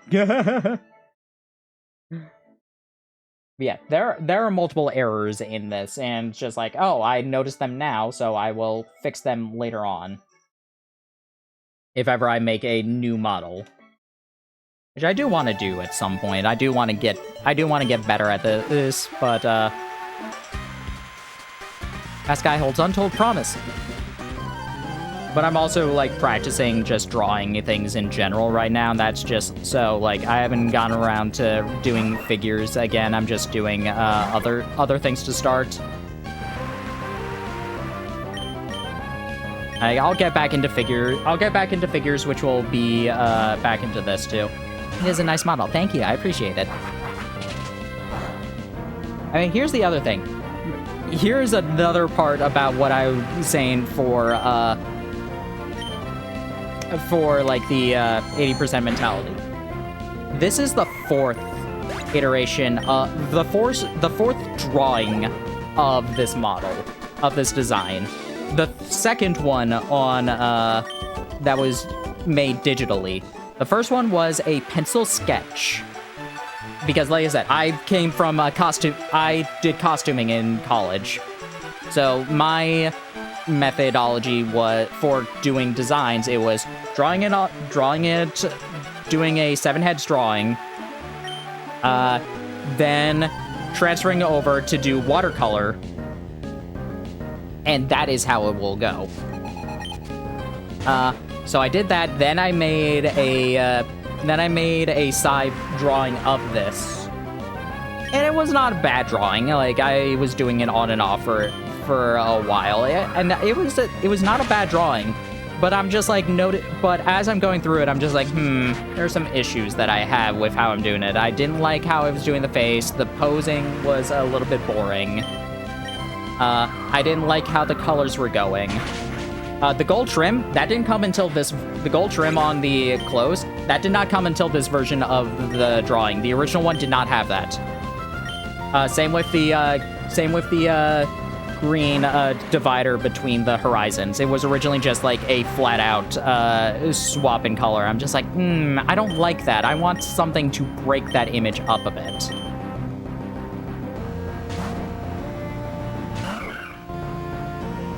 And I was going back and forth with the t-shirt design for a while, so I think the one on the model is still pretty similar to what on the original version of the model, still pretty similar to what I have on here. I don't know. I don't know if I have like a quick image of that model to just like show off.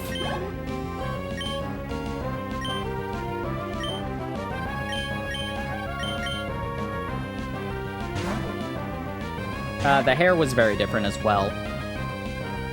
Processed gold trim is gold shrimp. Yes, I have so much shrimp. This could have aerial ace. I just realized that. It doesn't matter.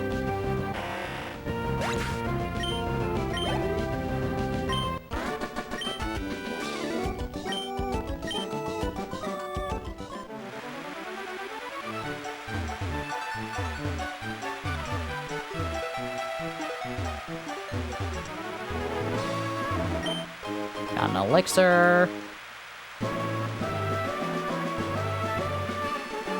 Wow, he already put his disguise back up. Bye, Team Magma. Bye, Team Magma.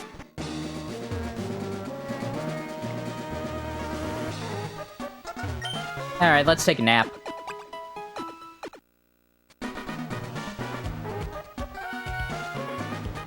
Huh? What's a kid doing here? I don't know how many of these trainers have Nummel. Wow. I actually recalled that, didn't I? Alright, Meb, get out of there. How strong is that 7 gonna be? That's like an actual decent attack. Alrighty, not as bad as it could have been. But Surf's gonna obliterate you.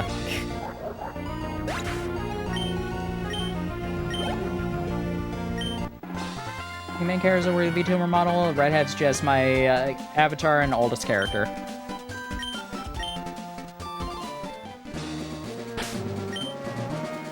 Yeah, I'm not going to push any I'm not gonna say to push any character in particular. Just do the one that you think will be the more fun to do. I will, if I have any other suggestion, pick the one that you think you can make the most entertaining toggles with. Because learning to do effects like this is just fun in general. Because this lightning effect was fun to puzzle out how to get to work. There were no tutorials on how to do something like this. I could not find anything that worked like this. The thing that made me realize that finally clicked on how I could get this to work was a gem shining tutorial. Like how they do gem shines on like people who have like brooches or necklaces or things like that. Do they have much outside Nummel and Torkoal? Nobody has a Torkoal. All they have are like but most of what they have is just Poochyena. Yeah, Poochyena and Zubat, like, very few of them have Nummel. If anybody has a Torkoal, it is maybe Courtney.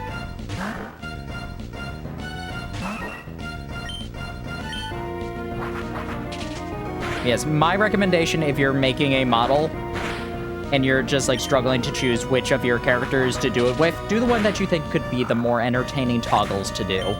Because learning those will, like, help you learn more skills, and it'll also just be more fun to go through, to be blunt.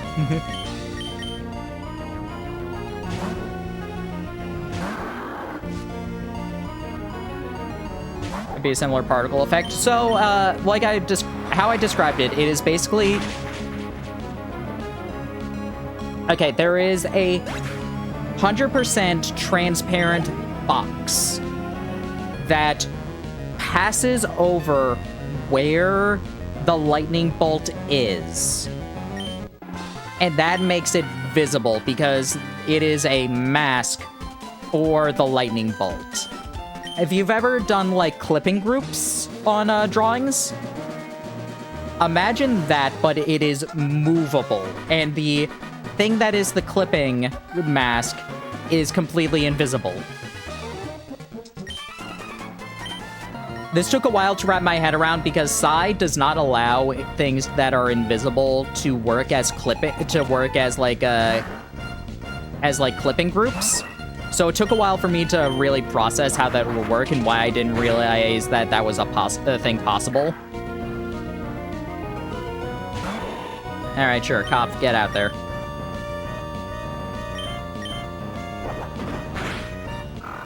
So yeah, each of the lightning bolts is basically just like, it is permanently there by my eyes, and like the entire like cloud is covered in lightning.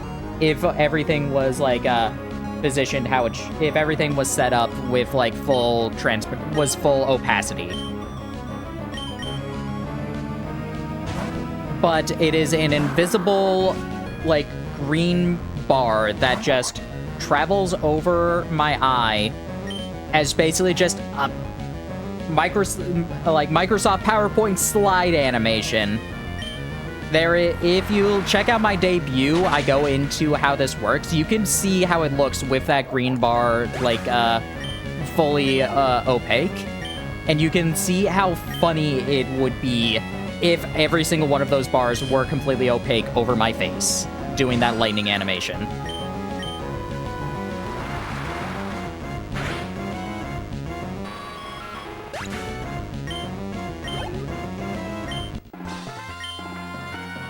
You got me. All right, Courtney's over there. Yeah, because unlike Oras, they actually just had girl and boy just counterpart each other outright instead of having like Shelly and Tabitha be the counterparts and Courtney and Matt were the counterparts.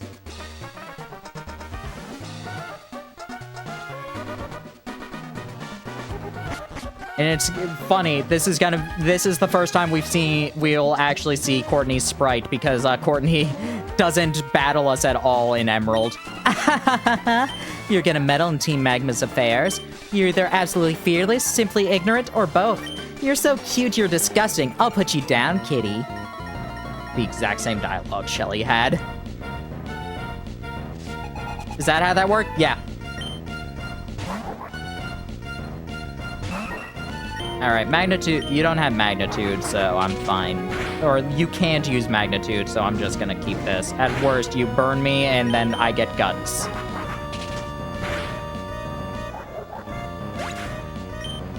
Yeah, because the way they do it in Oras is that, like, Shelly and Tabitha are former Devon employees.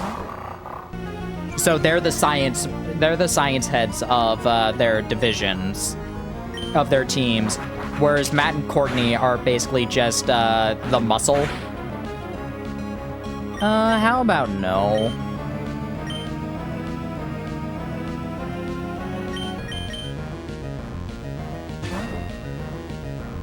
It's almost laughable. Courtney has, like, here's the thing. Most people don't remember Courtney unless they read Adventures, because she just looks like a magma grunt in this game. And she does not and she does not battled at all in Emerald. Tabitha and Shelly were from Devon? Yes, in Oras at the very least. You're disgustingly strong. Because, yeah, unless you read Adventures, you did not remember Courtney existing. We got meddled with unexpectedly. We're out of options, we'll have to pull out. This isn't the last you'll see of Team Magma. We have other plans, don't you forget it. I see you were safe. Might be all way thank you, but take this Pokemon.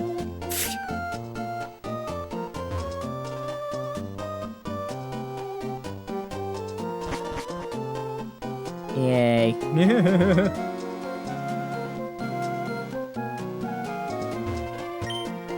Alright, we'll get cast form next time. I'm going to stream this.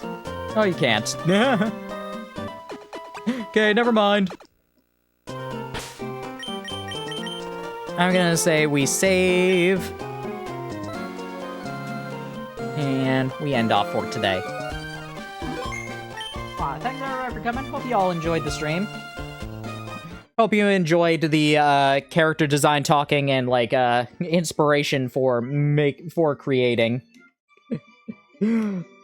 Hope I never came across as too harsh. I want people to be more creative, so I'm going to like push people to do creative things. Sometimes I try and go a little bit too far. Yeah, I hope you all had fun. Next stream will be more Dawn of Sorrow. We'll hopefully finish Julius mode. I don't know how long that will take. I don't know where exactly Julius mode ends. We'll be back with this stream after that. And yeah. Who should we raid? I'm pretty sure I know who I'm gonna raid.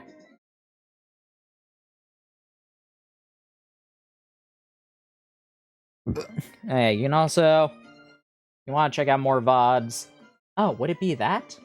No, it doesn't exist. Alright, alright. And check. I need to check out. I need to go through Nightbot and, like, change commands, I guess. May become, like, an actual streamer or something. I don't know. Thanks for the stream. Glad you enjoyed. Hope you had fun. Alright, we're gonna be rating Juker, who is currently streaming...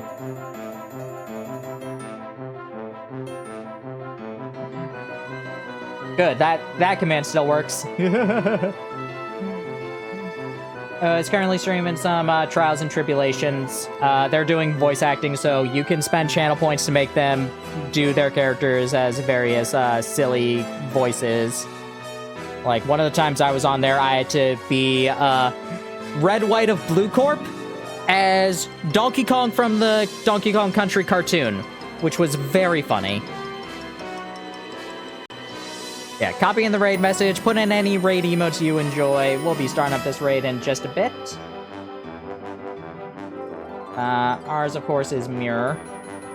You can also just buy that with channel points if you don't want to sub, or can't sub for any reason. Alright. See y'all later then. Bye.